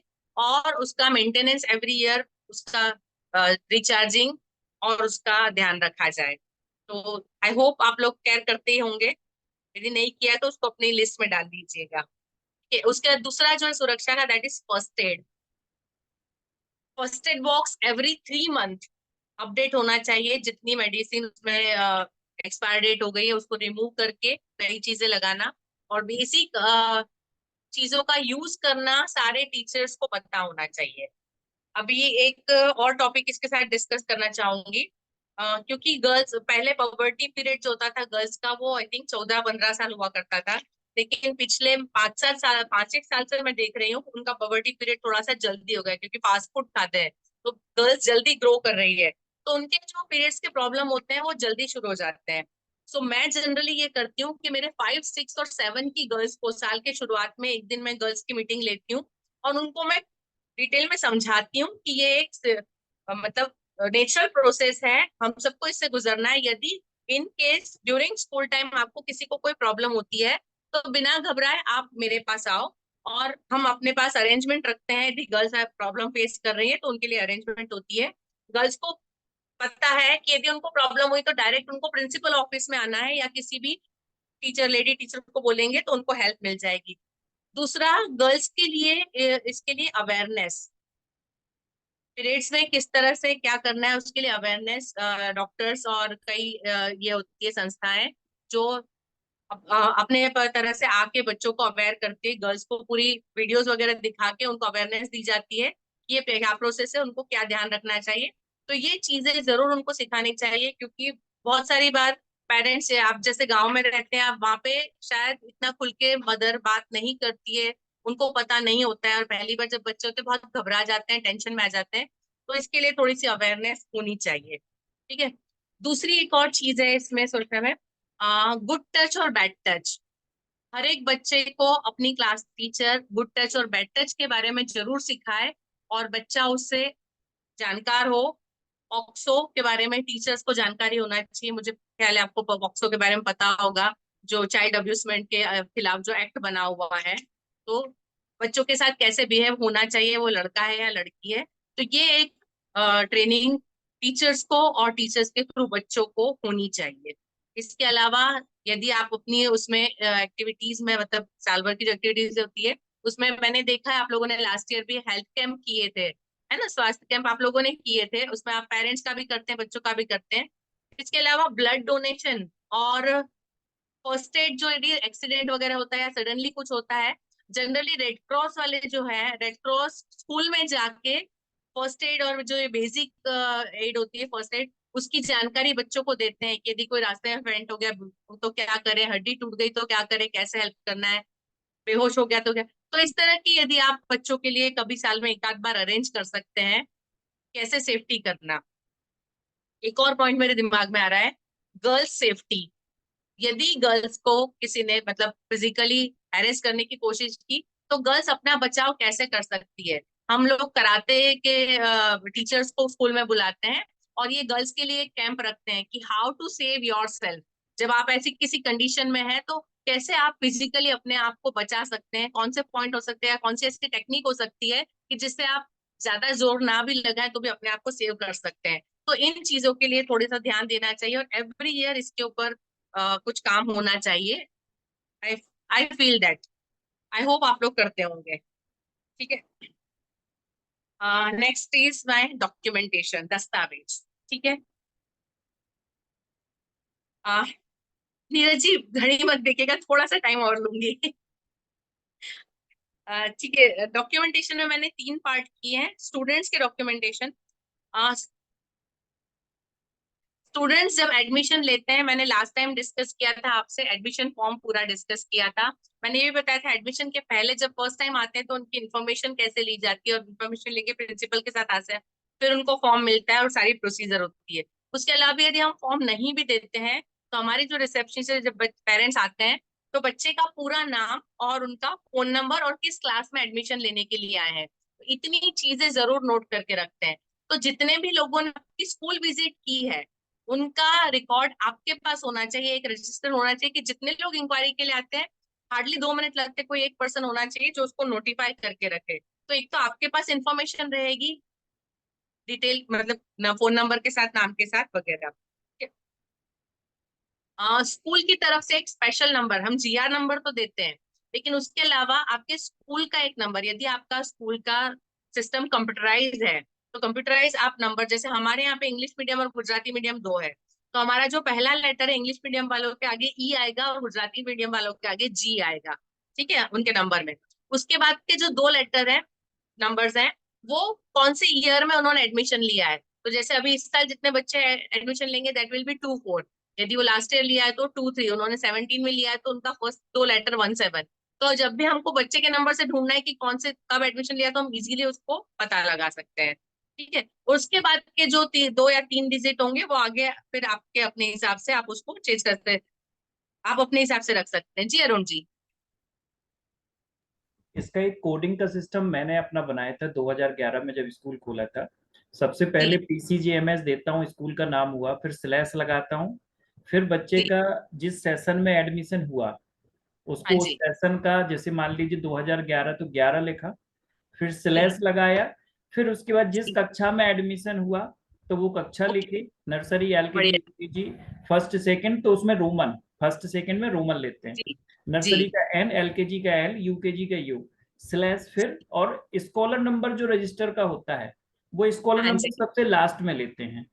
और ये रजिस्ट्रेशन नंबर उसकी फाइल से लेके हर एक चीज में, उसके आई कार्ड में भी कंटिन्यू जाता है। बच्चा कहीं भी हो उसकी ओवरऑल इंफॉर्मेशन हमें सब कुछ इससे पता चल, किस सत्र में एडमिशन हुआ, स्कॉलर नंबर क्या है और उसका किस क्लास में एडमिशन हुआ। तो ये कोडिंग हम बड़े आसानी से डेवलप कर सकते हैं डॉक्यूमेंटेशन में। जी बिल्कुल अरुण जी, हमारे यहाँ भी यही सिस्टम है। उसके रिजल्ट में, उसकी फीस में, उसके आई कार्ड में, उसकी हर चीज में, जहाँ पे भी उसका नाम होगा, उसका हमारा स्कूल का नंबर होगा, तो उसकी सारी इंफॉर्मेशन हमारे पास एक जगह होती है। तो ये एक सिस्टम हम बना सकते हैं, बच्चे को एक नंबर दे सकते हैं। ठीक है, इसके अलावा बच्चों के हम जीआर बुक, एलसी बुक और बोनाफाइड सर्टिफिकेट बुक, वो सारी तो आप जनरली करते होंगे। इसके अलावा inward outward register, inward out मतलब मेरे पास मेरे अपनी ऑफिस में, उसके अलावा क्लर्क ऑफिस में अलग, यदि उससे रिलेटेड कुछ है तो, और यदि सेंट्रल ऑफिस है तो उससे रिलेटेड है तो उनके रजिस्टर अलग। यदि किसी पेरेंट्स की एप्लीकेशन मेरे पास आई है तो मैं पेरेंट्स एप्लीकेशन और चिल्ड्रन एप्लीकेशन 2 अलग अलग रखती हूँ, तो वो एक मेरी फाइल होती है, उसमें डिटेल। तो आपने जितने, और उसके अलावा हम यदि कुछ देते हैं तो हमारा एक आउटवर्ड, जैसे हमने किसी को कोई भी लेटर दिया है, बच्चे को कुछ भी, तो वो एक रजिस्टर होता है। ठीक है, उसके अलावा एक फोन नंबर हमारे स्कूल में है जिससे सिर्फ फीस के बारे में मैसेज जाते हैं। मतलब फीस बाकी है तो मैसेज जाएगा, फीस यदि उनका चेक हमारे पास है और हम चेक डाल रहे हैं तो उसका एक दिन पहले कि आपका चेक कल बैंक में जमा होने वाला है तो आप अपना अपडेट रखिए। तो फीस से रिलेटेड जितनी भी जानकारी है, यदि उनका हो जाता है तो इन्फॉर्मेशन, तो वो एक ही नंबर से, वो नंबर मतलब ऑफिस का नंबर है लेकिन उस पे कोई फोन पे बात नहीं करता है, उसको फोन पे, उसको कंप्यूटर से कनेक्ट कर रखा है और वो सिर्फ उसी का काम आता है। तो इससे दो चीजें होती है, यदि आप जैसे अपना नंबर यदि दे के रखा है तो कोई भी कभी भी आपको फोन करके डिस्टर्ब करेगा। एक स्कूल का नंबर हो तो वो सिर्फ स्कूल टाइम में यूज होगा और स्कूल से वो फीस के लिए यूज हो सकता है। तो आप एक इस तरह से एक अलग नंबर रख के उसको मेंटेन कर सकते हैं। ठीक है। अभी टीचर्स के लिए डॉक्यूमेंटेशन, टीचर्स जब आते हैं, जैसे मैंने बताया था उनका रिज्यूमे आता है, तो हम रिज्यूमे के ऊपर ही लिख के रखते हैं, मैंने लास्ट टाइम पूरा डिस्कस किया था। उसके अलावा हमारा एक फॉर्म बना हुआ है इस तरीके से, सेंट्रल ऑफिस में यदि कोई टीचर आते हैं तो उससे ये पूरा प्रिंटेड 4 पेज का फॉर्म है, ये 4 पेज का फॉर्म भरवाया जाता है। इसके अंदर टीचर का नाम है, उनका पूरा एड्रेस है, उनकी डेट ऑफ बर्थ है, उनका जेंडर है, उनकी एज है, मैरिटल स्टेटस है, नेशनलिटी, कास्ट वगैरह, मतलब सारी इंफॉर्मेशन उनकी बेसिक ले ली। उसके बाद उनका एजुकेशनल क्वालिफिकेशन, उसमें क्लियरली एसएससी, एचएससी और ग्रेजुएशन, और उसके बाद के जो, तो वो पहले से लिखा, उनको सिर्फ कहाँ से किया है, कितने परसेंटेज किया है, कितने अटेम्प्ट में किया है, वो इन्फॉर्मेशन फिलअप करना है ना। उसके बाद उसके अदर एजुकेशन के अदर कोई उनके सर्टिफिकेट कोर्स वगैरह कुछ किए तो उसकी इंफॉर्मेशन है। ठीक है। उसके बाद उनका एक्सपीरियंस, उसके लिए भी एक टेबल बनाया हुआ, उसमें 4-5 कॉलम रखे हुए हैं, कौन से स्कूल में कौन से सब्जेक्ट पढ़ा है, कौन से क्लासेस पढ़ाए और कितने साल तक पढ़ाया, और एक है कि छोड़ने का रीजन क्या था, किस लिए उन्होंने पुरानी स्कूल छोड़ी। तो ये बहुत सारी इंफॉर्मेशन आपको एक ही उस फॉर्म में आपके पास आ जाती है। ठीक है। उसके बाद कुछ एक क्वेश्चन टीचर से पूछे हैं एजुकेशन से रिलेटेड, आप अपने हिसाब से आपको क्या क्वेश्चन चाहिए आप उसमें डाल सकते हैं कि टीचर एजुकेशन के बारे में क्या सोचते हैं, या बेसिक कंसेप्ट कैसे देंगे, या इस तरह के क्वेश्चंस कुछ एक दिए हुए हैं, तो teacher is suppose to write answer. ठीक है। तो ये इस तरह का एक फॉर्म होता है जो टीचर से, सौरभ जी, ठीक है, वैसे ये स्कूल का डॉक्यूमेंट है, मैं स्कूल का नाम उसको वो करके आई विल डू दैट, क्योंकि इसकी ब्लैंक कॉपी मेरे पास नहीं होती, सेंट्रल ऑफिस से मिलता है, but I will try my best, मैं करती हूँ आपके पास साथ शेयर। तो ये यदि आपके पास ये है, जिस टीचर का भरा होता है वो उसके साथ में, हम जो टीचर की फाइल मेंटेन करते हैं, उस फाइल के अंदर जो उसका रिज्यूमे है, वो रिज्यूमे के ऊपर ही हमारे प्रेसिडेंट सर है, वो सिग्नेचर करते हैं कि ये मंजूर किया है, कितनी सैलरी तय की है वो उसके ऊपर लिख देते हैं, उसके ऊपर डेट डालते हैं। जिसने इंटरव्यू लिया है वो भी उसी रिज्यूमे के पीछे अपनी इंफॉर्मेशन लिखता है। आप नहीं मानेंगे, मैंने ज्वाइन किया 2018 में, जो टीचर 2012 2006 जब भी ज्वाइन हुए थे, उनकी फाइल मैंने एक बार खोल के देखी, उन्होंने जब इंटरव्यू दिया था तब इंटरव्यू किसने लिया, इंटरव्यू कैसा रहा, टीचर ने इंटरव्यू में क्या किया, कौन सी गलती की, किस तरीके से दिया, और फिर उनको क्यों रखा गया, कितनी salary, everything detail is there in file. तो मैं पुरानी फाइलें भी खोल के आज देख सकती हूँ सारा कुछ। तो टीचर का रिज्यूमे उसके अंदर होता है, उसके बाद उनके जितने डॉक्यूमेंट्स है उसकी जेरोक्स उस फाइल के अंदर होती है, उसके बाद देन उसके अलावा टीचर के जितने एक्सपीरियंस, दूसरे एक्सपीरियंस सर्टिफिकेट होते हैं उनकी कॉपीज उसके अंदर होती है। उसके अलावा यदि टीचर को कोई साल भर में मेमो मिला है, इतने सालों में यदि कभी कोई मेमो दिया गया है कि कोई उन्होंने गलती कर दी, कुछ हमारे यहाँ मेमो देने का रूल है, तो वो मेमो, तो वो टीचर की, यदि टीचर ने कोई लंबी लीव ली है, कोई ज्यादा छुट्टी ली है, तो उसकी यदि एप्लीकेशन है, मतलब 10 दिन 15 दिन, या कोई मेडिकल लीव ली है, तो उसकी भी कॉपी उस फाइल में। तो टीचर जो होती है, यदि कोई भी पर्सन आता है, यदि प्रिंसिपल चेंज होता है, तो यदि उस टीचर की फाइल उठा के देखे तो उसकी सारी डिटेल्स एक ही फाइल में उसके सामने है। और अभी जो हमारे क्लर्क है उन्होंने थोड़ा सा इसको और मॉडिफाई किया, वो इसको सबको जितने भी होते हैं इन सब पेपर को स्कैन करके उसकी एक पीडीएफ बना देते हैं, और उस पीडीएफ को उन्होंने सेव करके रखा है। तो आपके एक क्लिक के ऊपर सारी जानकारी टीचर की, मतलब सारी इंफॉर्मेशन उनकी आपको मिल सकती है, उनके सारे डॉक्यूमेंट, उनके पान कार्ड, उनके आधार कार्ड, हर एक चीज टीचर से रिलेटेड, उनके डिटेल्स में नंबर, उनका पीएफ का नंबर जो होता है, जितनी भी चीजें हैं वो सारी इंफॉर्मेशन एक ही जगह पे उसकी मिल जाती है। ठीक है। उसके बाद हम क्या करते हैं, जब टीचर्स के डॉक्यूमेंट्स हम लोग स्कूल में रखते हैं, तो हम एक फॉर्म देते हैं टीचर को, उस फॉर्म के अंदर टीचर अपना डिटेल और अपना नाम लिखते हैं, और उसके अंदर मेरी नीचे सिग्नेचर होती, टीचर की सिग्नेचर होती है कि आपके इतने डॉक्यूमेंट, उस डॉक्यूमेंट की पूरी डिटेल होती है, कौन से साल का है, मतलब मार्कशीट है या डिग्री है, कौन से कहाँ की है, उसका नंबर क्या है, उस डॉक्यूमेंट्स की डिटेल होती है। और उसकी 2 कॉपियां बनती है, एक कॉपी टीचर के पास रहती है, तो टीचर के पास प्रूफ रहता है कि उनके ओरिजिनल हमारे पास है, और हमारे पास भी वो रहता है कि हमने टीचर के ओरिजिनल रखे हैं, तो उसकी इन्फॉर्मेशन सारी और ओरिजिनल डॉक्यूमेंट हमारे पास। तो ये सारी चीजें हम टीचर्स के डॉक्यूमेंट्स के अंदर रखते हैं। उसके अलावा जितने टीचर जाते हैं उनको जब सर्टिफिकेट दिया जाता है, एक्सपीरियंस सर्टिफिकेट, तो उसकी कॉपीज, तो उनका रेजिग्नेशन, उनकी फाइल जो खत्म होती है तब उनका लास्ट में उनका रेजिग्नेशन और उनका सर्टिफिकेट, वो सारा लेके देन उनकी फाइल खत्म होगी। उसके बाद वो फाइल खत्म होके मतलब वो अलग ड्रॉर में चली जाएगी, जो लेफ्ट टीचर्स की फाइल है उसमें। तो ये इस तरह से पूरा एक डॉक्यूमेंटेशन एक टीचर का आपके स्कूल के अंदर सारी इंफॉर्मेशन आप इस तरह से, और उसके अंदर डिटेल जब आप लिखते हैं तो कौन से सब्जेक्ट पढ़ा है आप उसके अंदर एक पेज ऐड कर सकते हैं, कौन से क्लासेस में कौन से सब्जेक्ट पढ़ा है।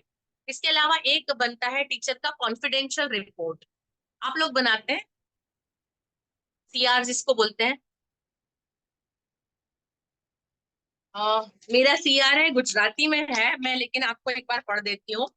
इसके अंदर टीचर का नाम होता है, उनका क्वालिफिकेशन होता है, और वो जिस भी सेक्शन में काम कर रहे हैं, प्राइमरी सेकेंडरी वो होता है, उनकी डेजिग्नेशन क्या है, वो टीचर है या कंप्यूटर टीचर है, एक्टिविटी टीचर है, स्पोर्ट्स टीचर होता है, उनका डेजिग्नेशन होता है, उनकी डेट ऑफ एडमिशन मतलब किस तारीख को उन्होंने ज्वाइनिंग डेट होती है, ठीक है। उसके बाद उनका सैलरी कितनी होती है वो लिखा जाता है, और उसके बाद उनको कितना इंक्रीमेंट मिला है लास्ट ईयर में वो मेंशन होता है, ठीक है। और कौन सी क्लास और कौन से सब्जेक्ट पढ़ाते हैं, ये मेरा इतना शुरू का सिर्फ टीचर का इंफॉर्मेशन। उसके बाद जो नीचे है उसके अंदर मुझे लिखना है, उसके बाद उनके क्लास वर्क कैसा है, उनका उनका नॉलेज सब्जेक्ट का, वो कौन से लैंग्वेज यूज करते हैं, मतलब हमारे यहाँ गुजराती इंग्लिश मीडियम है इसलिए वो, और यदि वो पढ़ा रहे हैं तो कौन से लैंग्वेज यूज कर रहे हैं उसके लिए, उनका इंग्लिश का नॉलेज कैसा है, इंग्लिश मीडियम में तो इंग्लिश स्पीकिंग कैसी है, उनकी फ्लुएंसी कैसी है, हर साल ये बनती है, तो यदि पिछले साल का है तो उससे कंपेयर भी किया जा सकता है टीचर की। उसके बाद क्लास के अंदर वो एग्जाम्पल कैसे देते हैं, एक्सप्लेन कैसे करते हैं। देन बच्चों में इंटरेस्ट पैदा करने के लिए टीचर अपने क्या एफर्ट्स हैं, क्लास के अंदर टीचर का कंट्रोल कितना है बच्चों के ऊपर, बच्चों के साथ और पेरेंट्स के साथ टीचर का बिहेवियर, और अपने को टीचर्स के साथ उनका बिहेवियर कैसा है, उनके होते झगड़े होते हैं या कोऑपरेटिव है या अलूफ रहते हैं, किस तरह का है वो। फिर एक जनरल उनके क्लास वर्क के ऊपर जनरल रिपोर्ट की उनका बोर्ड वर्क कैसा है, मतलब कोई स्पेशलिटी यदि उसके तो हम यहाँ मेंशन कर सकते हैं। एक्स्ट्रा करिकुलर एक्टिविटी के अंदर कि खेल और एजुकेशन अदर को करिकुलर एक्टिविटीज या सांस्कृतिक कार्यक्रम, उसमें टीचर का अपना कितना योगदान होता है, वो किस तरह से बिहेव करते हैं। एक नेक्स्ट है प्रामाणिकता ने वफादारी, कितना जेन्युइनली कितना मतलब डेडिकेटली टीचर काम करता है, उसको आप किस उसमें करेंगे।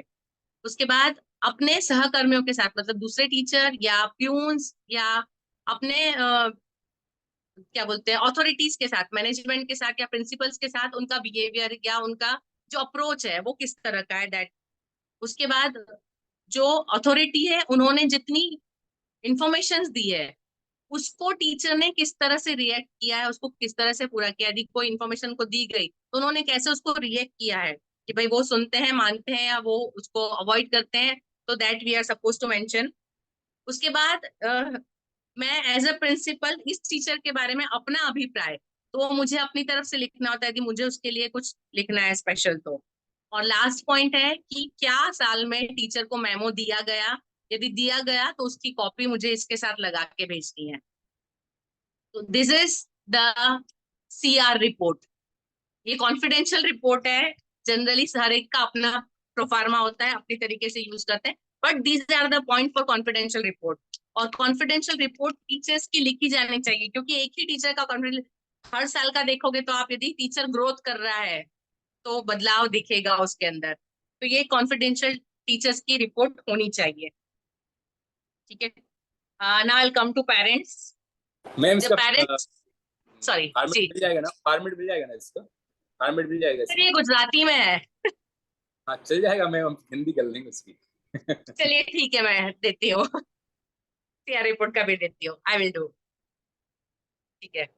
अभी पेरेंट्स पेरेंट्स यदि फर्स्ट विजिट करते हैं तो उनके बारे में इंफॉर्मेशन, जैसे मैंने बताया बच्चे का यदि पेरेंट्स आते हैं तो पेरेंट्स की इंफॉर्मेशन नोट डाउन की जाए।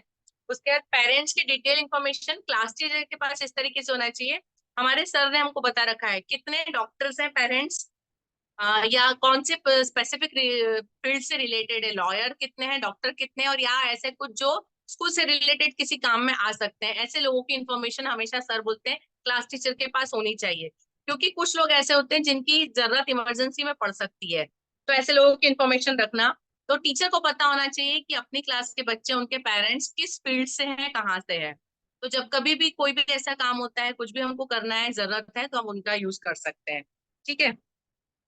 एक पेरेंट्स के एप्लीकेशन या पेरेंट्स के सुझाव, एक बॉक्स होना चाहिए आपके वहां पे, जहाँ पे पेरेंट्स अपने सुझाव दे सके, डाल सके। वो बॉक्स तो उसका आप मेंटेन कर सकते हैं। कई बार होता है हमारे यहाँ पेरेंट्स सामने से अपनी तरफ से सजेशन दे के जाते हैं कि ये होना चाहिए, ये नहीं होना चाहिए। तो उस सजेशंस की एक बुक, क्योंकि काफी टाइम ऐसा होता है, हर बार तो जरूरी नहीं है कि वो सजेशन हम पॉसिबल है पूरा करें, लेकिन हो सकता है कि हमको कोई एक अच्छा सजेशन मिल जाए और हम कुछ चेंज कर सकें, तो उन सजेशंस के लिए ध्यान देना चाहिए। ठीक है। तो पेरेंट्स की इन्फॉर्मेशन इतनी, बाकी तो बच्चे के फॉर्म में सारी हमारे पास आ जाती है और डायरी के पेज में हमारे पास आ जाती है। ठीक है। लास्ट मेरा पॉइंट है अनुशासन, डिसिप्लिन। बच्चों के अंदर डिसिप्लिन के लिए हमने ये कर रखा है, हम लोग हाउस बनाते हैं। आपके यहाँ हाउस सिस्टम चलता है, बच्चों के डिफरेंट हाउस? नहीं है तो आप करिएगा। इसका सिस्टम किस तरह से कर सकते हैं मैं बताती हूँ। 4 हाउस हमने रखे हैं, जैसे मेरे यहाँ पे अभी गांधी है, टैगोर है, वल्लभ वल्लभ और इस तरह से, या मतलब कोई भी ऐसे नाम लेके आप, हमने अभी चेंज किए तो हमने तक्षशिला, काशी, नालंदा, इस तरह से नाम रखे हैं, यूनिवर्सिटीज के ऊपर से नाम रखे हैं। तो हर एक क्लास में से, हर एक हाउस के बराबर बच्चे, यदि एक क्लास में 50 बच्चे हैं तो 12-13 बच्चे एक हाउस में, ऐसे हर हाउस से बच्चे होंगे, उन अलग अलग हाउस के। जितनी भी कॉम्पिटिशन्स होती हैं साल भर में, उसमें जो बच्चे आते हैं तो कौन से हाउस से हैं उसको हम नोटिफाई करते हैं। और जो बच्चा फर्स्ट आया तो विल गेट 3 पॉइंट्स, सेकंड आया तो 2 पॉइंट्स, थर्ड आया तो 1 पॉइंट। तो वो 1 पॉइंट उस हाउस को मिलता है यदि उस हाउस का बच्चा आता है तो। उसके अलावा हमारी जो स्पोर्ट्स एक्टिविटी होती है वो हाउस वाइज होती है। स्पोर्ट्स एक्टिविटी 2 तरह की होती है, इंडिविजुअल गेम होते हैं और ग्रुप गेम होते हैं। इंडिविजुअल गेम्स जितने होते हैं वो बच्चे इंडिविजुअली खेलते हैं, वो उनके हिसाब से, उनका अलग चॉइस होता है उसके हिसाब से। जो ग्रुप एक्टिविटी होती है वो हाउस वाइज होती है। 2 हाउसों के बीच में, 4 हाउस है, पहले सेमीफाइनल 2-2 हाउसों के बीच में, फिर दोनों में से जो 2 हाउस जीतेंगे वो आपस में फाइनल में एक दूसरे के सामने आएंगे और उसमें से एक हाउस जीतेगा। इस तरह की डिफरेंट 7-8-10 एक्टिविटी होती है। तो 10 एक्टिविटी में से जो हाउस सबसे ज्यादा पॉइंट लाया, प्लस इंडिविजुअल में जितने पॉइंट इकट्ठे हुए, और साल साल में दूसरे अदर कंपटीशन में जितने पॉइंट इकट्ठे हुए, तो साल के एंड में हम एक हाउस का विजेता अनाउंस करते हैं, एक हाउस विनर हाउस बताते हैं कि ये हाउस पूरे साल की एक्टिविटीज में विनर रहा। ठीक है। तो ये एक हाउस का काउंटिंग का सिस्टम है। अभी इसके अलावा हम लोग क्या करते हैं, एक हेड बॉय चुनते हैं, एक हेड गर्ल, एक वाइज हेड बॉय, एक वाइज हेड गर्ल। ये क्लास की जो मतलब हाईएस्ट क्लास होती है, हायर क्लास होती है, उसके बच्चे जो एलिजिबल होते हैं, अभी उसको हम टीचर्स या स्पोर्ट्स टीचर्स इन सबकी सलाह लेके फिर डिसाइड करते हैं। उसके अलावा हर एक हाउस का एक कैप्टन और एक वाइस कैप्टन, तो 2 कैप्टन हाउस से। इसमें क्या होता है, आप डिसिप्लिन इसमें कैसे ला सकते हैं। एक तो हमने जो हाउस के लोग इकट्ठे, मतलब ये सारे इंचार्जेस बनाए। उसके अलावा हर एक हाउस में से हम कुछ एक वॉलेंटियर्स लेते हैं जो डिसिप्लिन मेंटेन करने के लिए हेल्प करते हैं। तो टोटल हमारा करीब 50-60 बच्चों का एक ग्रुप बनता है जो इस पूरे स्कूल का मैनेजमेंट करता है। मतलब उसमें क्या होता है, अर्ली मॉर्निंग जब बसेस आती है, टीचर क्लास में पहुंचे उससे पहले जो मॉनिटर्स लोग आ जाते हैं वो क्लास में खड़े होते हैं, ताकि कोई बच्चा मस्ती ना करे, गिर ना जाए। उनको सिर्फ क्लास में खड़े रहना है और ध्यान देना है और कुछ नहीं करना है। दूसरा, रिसेस के टाइम पे उनको उस क्लास में, जिस जो सेकंड रिसेस है जब टीचर वहां पे नहीं है, उस वक्त वो बच्चे वहां पे क्लास में होते हैं, ताकि यदि कुछ अनहोनी होती, कुछ गिर गया, कोई कोई लड़ता नहीं है, कुछ ये नहीं करता है, यदि कुछ होता है तो तुरंत टीचर को इन्फॉर्मेशन।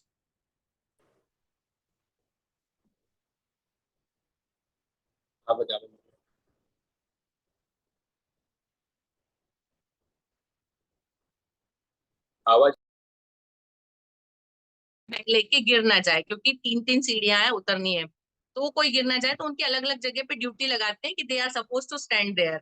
उनके जैसे, मतलब हमारा लास्ट में एक 0 पीरियड होता है 10 मिनट का, जिस वक्त क्लास टीचर अपने क्लास में जाती है, होमवर्क चेक करती है, बच्चों को बैक पैक करवाती है, और ये जो मॉनिटर्स होते हैं वो अपनी अपनी पोजीशन ले लेते हैं ताकि सब लोग स्मूथली निकल जाए। इससे दूसरी चीज ये होती है कि कोई भी बच्चा पीछे ना रह जाए, क्योंकि स्कूल बहुत बड़ा है, यदि कोई कहीं रह जाता है तो प्रॉब्लम होता है। तो ये जो मॉनिटर्स होते हैं तो ये सारा कुछ काम हो जाता है, तो ये मॉनिटर्स के काम है। इसके अलावा जब हम कोई एक्टिविटी करते हैं तो ये मॉनिटर्स हमको डिसिप्लिन मेंटेन करने में हेल्प करते हैं। ठीक है। इन मॉनिटर्स का काम, बच्चे जब सुबह आते हैं, जब बस से आते हैं और क्लास तक जाते हैं, तो प्रॉपर लाइन से जाए, और उसी वक्त वो लोग उनके नेल चेक करना, यूनिफॉर्म प्रॉपर है कि नहीं, तो वो चीजें एक नजर में उनके बेसिकली आ जाती है। तो ये काम हमारे मॉनिटर्स करते हैं, तो जो कर रहे हैं वो खुद भी डिसिप्लिन में रहेंगे, वो दूसरे बच्चों को भी डिसिप्लिन सिखाएंगे। तो ये एक हमारा बच्चों के अंदर डिसिप्लिन लाने का हाउस का सिस्टम है। ठीक है, आई होप आप लोग इसको नेक्स्ट ईयर मेंटेन कर सकते हैं। यदि नहीं करते हैं तो इजी है। और हम जितने मतलब इंचार्जेस बनाते हैं उनके लिए बैजेस बना देते हैं, वो लोग बैजेस लगा के रखते हैं, वो पहचाने जाते हैं। हेड बॉय हेड गर्ल का ऊपर लिखा होता है head boy head girl, vice head boy vice head girl, और हाउस के कैप्टन है तो उनका हाउस कैप्टन लिखा होता है और नीचे हाउस का नाम लिखा होता है। तो ये एक चीज, तो बच्चे भी थोड़ा सा अपने आप में कॉन्फिडेंस आता है उनको कि उनको पोजीशन मिली है और उनको लीडरशिप क्वालिटी डेवलप होती है उन लोगों के अंदर। सो ये बच्चों में डिसिप्लिन के लिए है। इसके अलावा यदि कोई डिस्प्यूट होता है तो काउंसलिंग जरूरी है। हम काफी टीचर्स को भी एक्सप्लेन करते हैं, आप लोग भी सब काउंसलिंग करते ही हैं, उसके लिए मुझे ज्यादा डिस्कस करने की जरूरत नहीं है। इसके बाद है टीचर्स डिसिप्लिन। टीचर्स डिसिप्लिन में टाइम मैनेजमेंट, टाइम पे टीचर का पहुंचना, ये जनरली एक प्रॉब्लम रहता है। इसके अंदर बहुत सिंपल सिस्टम है, 3 दिन यदि लेट हुए तो हाफ CL कट। जी अरुण जी।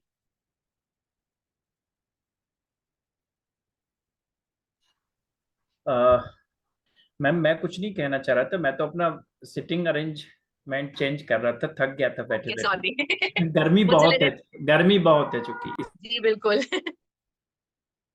ठीक है, तो टाइम मैनेजमेंट, यदि टीचर 3 दिन लेट पहुंचते तो एक रेड डॉट का सिस्टम होता है, 3 लेट होते हैं तो एक CL काटे, तो वो सारे लोग टाइम पे आएंगे। उसके बाद उनके पेपर और ये सबमिशन वगैरह टाइम पे होना चाहिए, नहीं होता है तो आई जस्ट डू कि उनको उसी दिन करवा के, तो हम इंफॉर्मेशन थोड़ा टाइम पे दे पहले कि मैं जब भी पेपर्स बनाने के लिए देती हूँ तो मैं कम से कम 20 से 25 दिन का टाइम देती हूँ, क्योंकि मेरे यहाँ 2 या 3 टीचर होते हैं एक सब्जेक्ट के, क्योंकि 3-3 क्लास है, तो उनको आपस में डिस्कस करने के लिए टाइम चाहिए होता है। मैं कम से कम 3 हफ्ते पहले बताती हूँ कि आपको इतनी चीजें सबमिट करना है, आपका ये पेपर चाहिएगा वो चाहिएगा, सो दे मेंटली प्रिपेयर और टाइम पे वो काम हो जाता है। ठीक है, staff room behaviours that we have to check out. ठीक है, टीचर का बिहेवियर पेरेंट्स के साथ, टीचर को इन्फॉर्मेशन है क्लियरली कि यदि पेरेंट्स कभी भी गुस्सा होते कुछ होते उनको सीधा प्रिंसिपल ऑफिस का रास्ता दिखा दीजिए, आपको उससे आगे कोई डिस्कशन में नहीं पड़ना है। क्योंकि क्या होता है, जब पेरेंट्स टीचर को गर्म होके बोलते हैं या ऊंची आवाज में बात करते हैं तो बच्चे पे उसका इम्पैक्ट बहुत गलत होता है। बच्चा जब सामने देखता है कि मेरे पेरेंट्स यदि मेरे टीचर का रिस्पेक्ट नहीं करे तो बच्चा नहीं करेगा। इसलिए टीचर को क्लियर इन्फॉर्मेशन है, किसी भी उसमें बहस में पेरेंट्स के साथ नहीं पढ़ना है, parents will come to office और जो भी करना है डिस्कशन मैं बच्चों को बाहर रख के मेरी ऑफिस में डिस्कशन होता है, यदि कभी कोई ऐसी कंडीशन आती है तो। टीचर को यदि आपको कुछ बोलना है डांटना है तो it should not be in front of anyone. मैं बहुत सीरियस इशू भी हो जाते हैं तो दरवाजा बंद करके मेरी ऑफिस में मुझे और टीचर को ही पता होता है, उसके बाद यदि टीचर किसी को बताती है तो उनका प्रॉब्लम है, मेरी तरफ से कोई बात बाहर किसी तीसरे के पास नहीं जाएगी, because I have to maintain dignity of teacher. Teacher का जो एक रोल होता है, टीचर का जो जगह होती है उसका जो मतलब क्या होता है रिस्पेक्ट मेंटेन करना, दैट वी डू, और वो होना चाहिए। ठीक है, जरूरत पड़ती है मेमो देना, मैंने मेमो भी दिए तो मैंने किसी दूसरे टीचर को नहीं पता लगने दिया कि मैंने इस टीचर को मेमो दिया है। तो मैं क्लास में अपने ऑफिस में बुला के दरवाजे बंद करके, तो जब भी टीचर को कुछ बोलना है हमेशा ध्यान रखने कभी किसी के सामने ना बोले। ठीक है, और एनकरेजमेंट फॉर टीचर्स हमारी तरफ से जब भी जहां भी पॉसिबल हो कि उनके एनकरेजमेंट के लिए हम जो भी पॉसिबल कर सके, क्योंकि वो लोग जो काम कर रहे हैं हमको पता है कि इंडिया के अंदर एक्चुअली टीचर का जो मतलब इट्स नोबल प्रोफेशन, दर्जा जितना ऊंचा है उनकी सैलरी और उनका मतलब जगह उतनी नीचे। कोई भी यदि किसी को बताए मैं टीचर हूँ, वो इंजीनियर तो उनको बड़ी बात लगती है, डॉक्टर बड़ी बात लगती है, लेकिन टीचर उनको बहुत छोटी बात लगती है, तो that should not be there. तो we have to give that to teachers कि वो टीचर है उसका गर्व ले सके, इस तरह से उनसे बिहेव करना। एक लास्ट है मेरा पेरेंट्स पार्टिसिपेशन।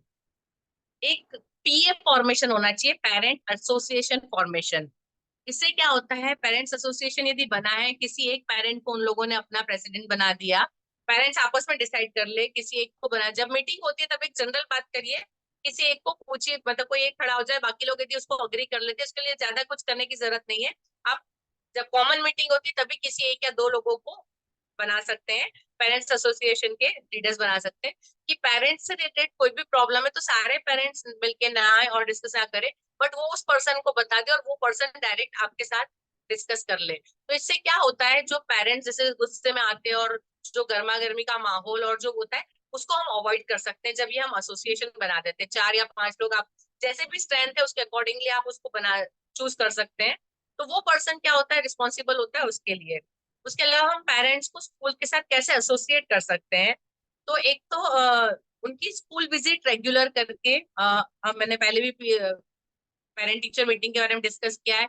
कॉमन मीटिंग होती है, पर्सनल मीटिंग होती है। पर्सनल मीटिंग क्लास टीचर के अकॉर्डिंगली रोल नंबर वाइज अलग अलग को अलग अलग टाइम पे, लेकिन ऐसा ना हो कि 6 महीने तक जब रिजल्ट देने आए तब पहली बार पेरेंट्स का चेहरा देखे टीचर।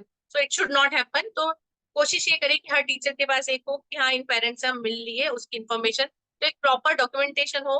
मेरे यहाँ ये होता है कि लिस्ट दी जाती है टीचर को बच्चों के नाम की, पेरेंट्स से जब मिल लेते हैं तो उसको टिक कर देते हैं किस डेट को मिले और क्या रिमार्क उसके सामने, यदि कुछ स्पेसिफिक है तो उसको मेंशन करके बता दिया जाता है। तो हमारे पास लिखा हुआ होता है कि कितने पेरेंट मिलके गए, कितने नहीं गए, तो एक उनसे हो सकता है।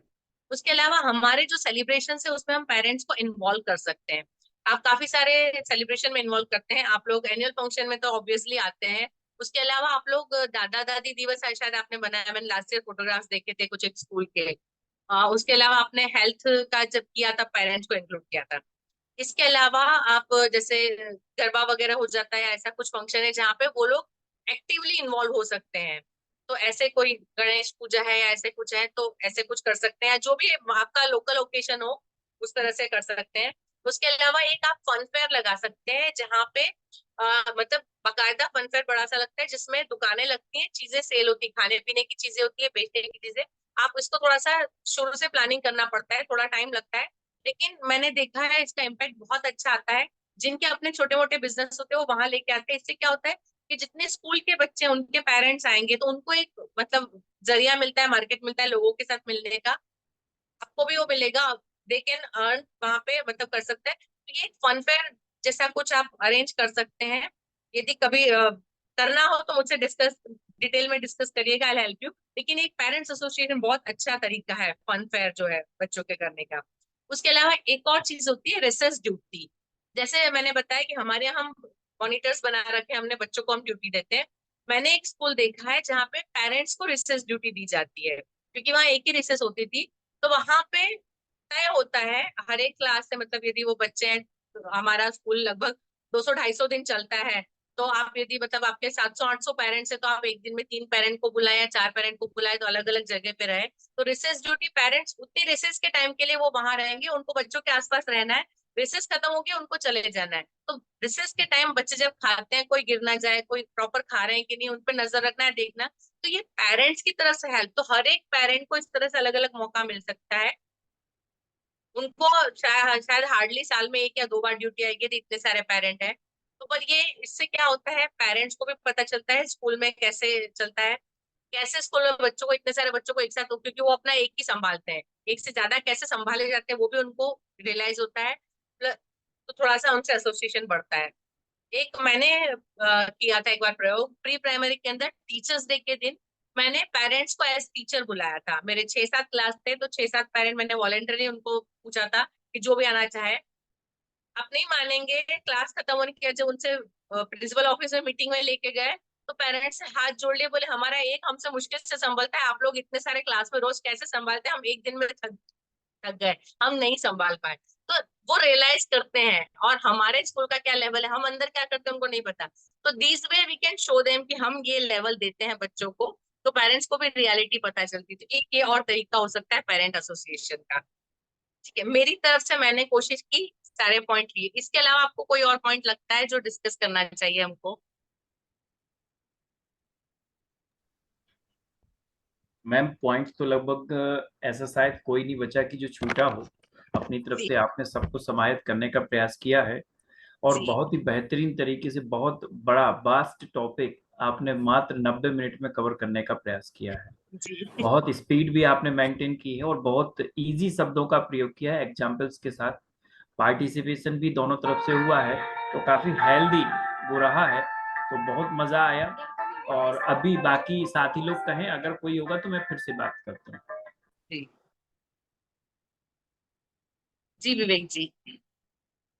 अनुशासन तो हम लोगों के लिए यानी कि हमारे लिए तो बहुत बड़ी समस्या है कि अनुशासन कैसे तय होना है। इस पे तो अलग से ही आपका चाहिए और ताकि ट्रेनिंग हो, क्योंकि विवेक जी, इसमें क्या होता है, अनुशासन के अंदर हर एक जगह का अलग होता है। जैसे मैं बोलूं, मैं एक क्लास से दूसरी क्लास में जाती हूँ ना, तो वहां भी हैंडल करने का तरीका बदल जाता है, क्योंकि सामने कौन पर्सन है और किस तरह से कर रहा है। मैंने जो आज लिए तरीके, तो मैंने जो बच्चों वाला बताया, आप एक बार कोशिश करके देखिए, क्योंकि मैं इसको ये करती हूँ, मेरे स्कूल में होता है, मैं बच्चों को बैच देती हूँ। हमारे यहाँ तो इसकी सेरेमनी होती है, जब बच्चों को हेड गर्ल हेड बॉय बनाया जाता है ना, उसकी स्पेशल सेरेमनी होती है। हम उसको एक दिन सेरेमनी करते हैं, उन बच्चों को स्टेज पे बुलाया जाता है, सारे प्रिंसिपल्स आते हैं, हमारे सीईओ आते हैं, हमारे प्रेसिडेंट आते हैं, उन बच्चों को बैजेस दिए जाते हैं, उनको ओथ दिलाई जाती है, तो बाकायदा सेरेमनी होती है इसकी। मैम तो ये बहुत इलेक्शन इम्पैक्ट देता है। इलेक्शन भी जी, होता है क्या इसमें? इलेक्शन भी होता है क्या? विवेक जी, नॉट इलेक्शन, सिलेक्शन। रिस्पॉन्सिबिलिटी देना। वो भी टीचर्स अपनी Selection. तरफ से जज करके देगा कि वो बच्चा एलिजिबल है कि नहीं, उसमें वो कैपेबिलिटी है कि नहीं। उसका एजुकेशन हो सकता है, उसका रेगुलरिटी हो सकता है, पंक्चुअलिटी हो सकता है, बिहेवियर हो सकता है, उसका लास्ट ईयर का रिजल्ट हो सकता है। ऐसे बहुत सारे पैरामीटर्स हम ले सकते हैं जिससे हम चुन सकते हैं।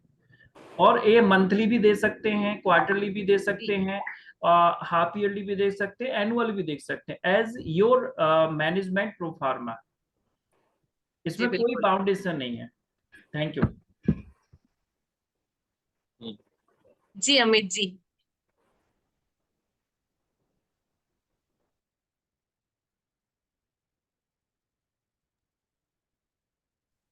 मैम ऑलमोस्ट टॉपिक आपने कवर किए हैं। बहुत सारी कमियां हमको उसमें अपनी नजर आई हैं कि हमको क्या क्या सुधार करना चाहिए।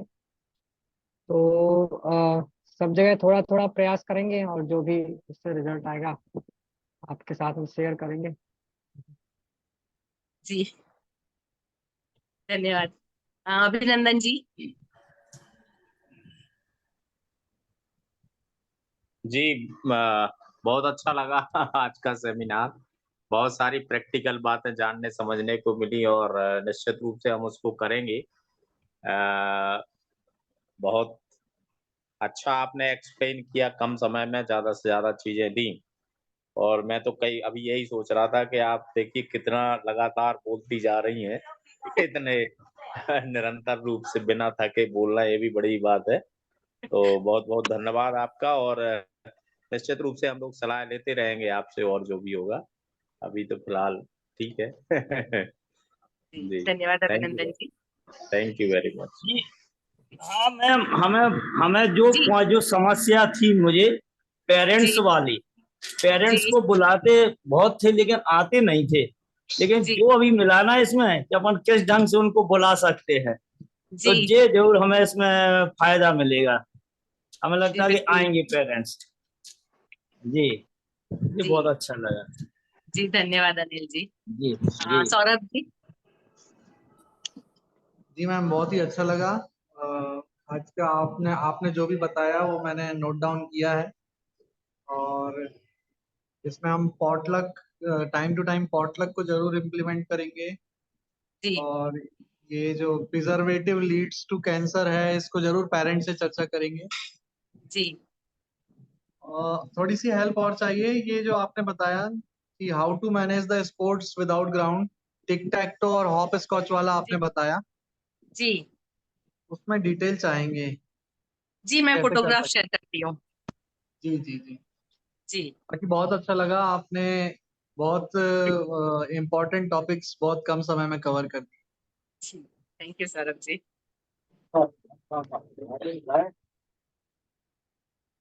जी राजेश जी। जी संजीव जी।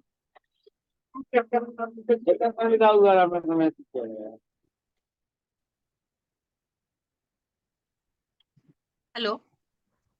शायद कोई नहीं बोल रहा है तो मैं अपनी बात रखना चाहूंगा क्योंकि टाइम काफी हो गया है। जी जी जी मैम, एक जो आपने बताया ना, टीनेजर्स गर्ल्स जो है इनिशियल स्टेज की, जिनके लिए वो ट्रेनिंग नीड है, डिस्कशन नीड है, तो जी इसका एक प्रोफार्मा क्या होना चाहिए और किन टीचर्स को इसमें इन्वॉल्व होना चाहिए, और ये तो जी फैक्ट है कि जो आज के समय एटमॉस्फेरिक इम्पैक्ट है फिजिकली, जी जो मेंटली चीजें जो एनवायरनमेंट में है, क्योंकि एक जी मैंने भी अपनी एमएससी में स्टडी किया था, आरसीएच स्टडी, और वो था ऐसी गर्ल्स के ऊपर, फीमेल्स के ऊपर जिनके यहाँ प्रोस्टिट्यूशन था।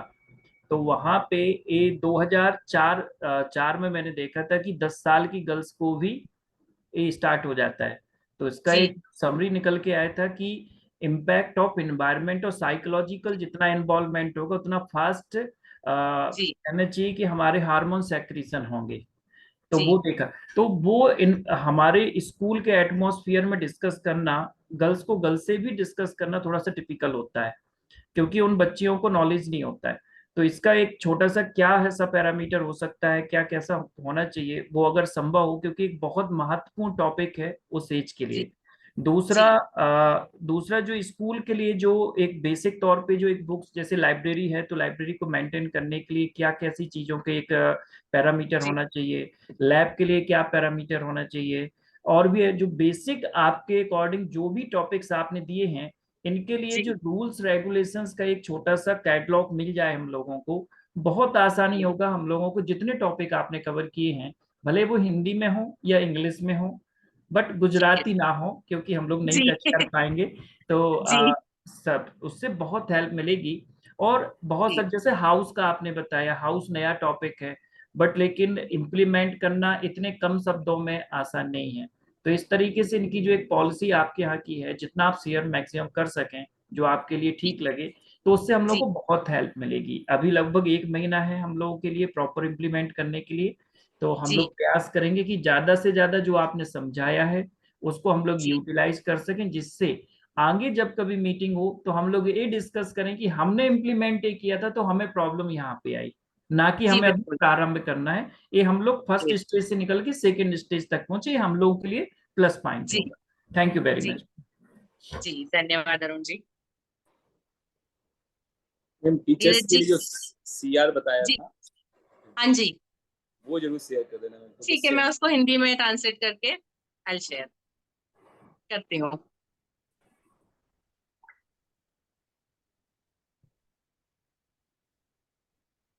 जी नीरज जी। टाइम काफी हो गया है, मेरे ख्याल से बाइंड अप हाँ कर जी लेते हैं, आप जी भी काफी जी लेट हो रही हैं क्योंकि। जी बिल्कुल, और बहुत बहुत धन्यवाद मैम, और हमारे सभी मैनेजमेंट ग्रुप से जुड़े सभी संचालक प्रशिक्षणार्थियों का, क्योंकि आज का जो टॉपिक था एक आदर्श प्रबंधन संचालन के संबंध में, बहुत ही सारगर्भित रहा।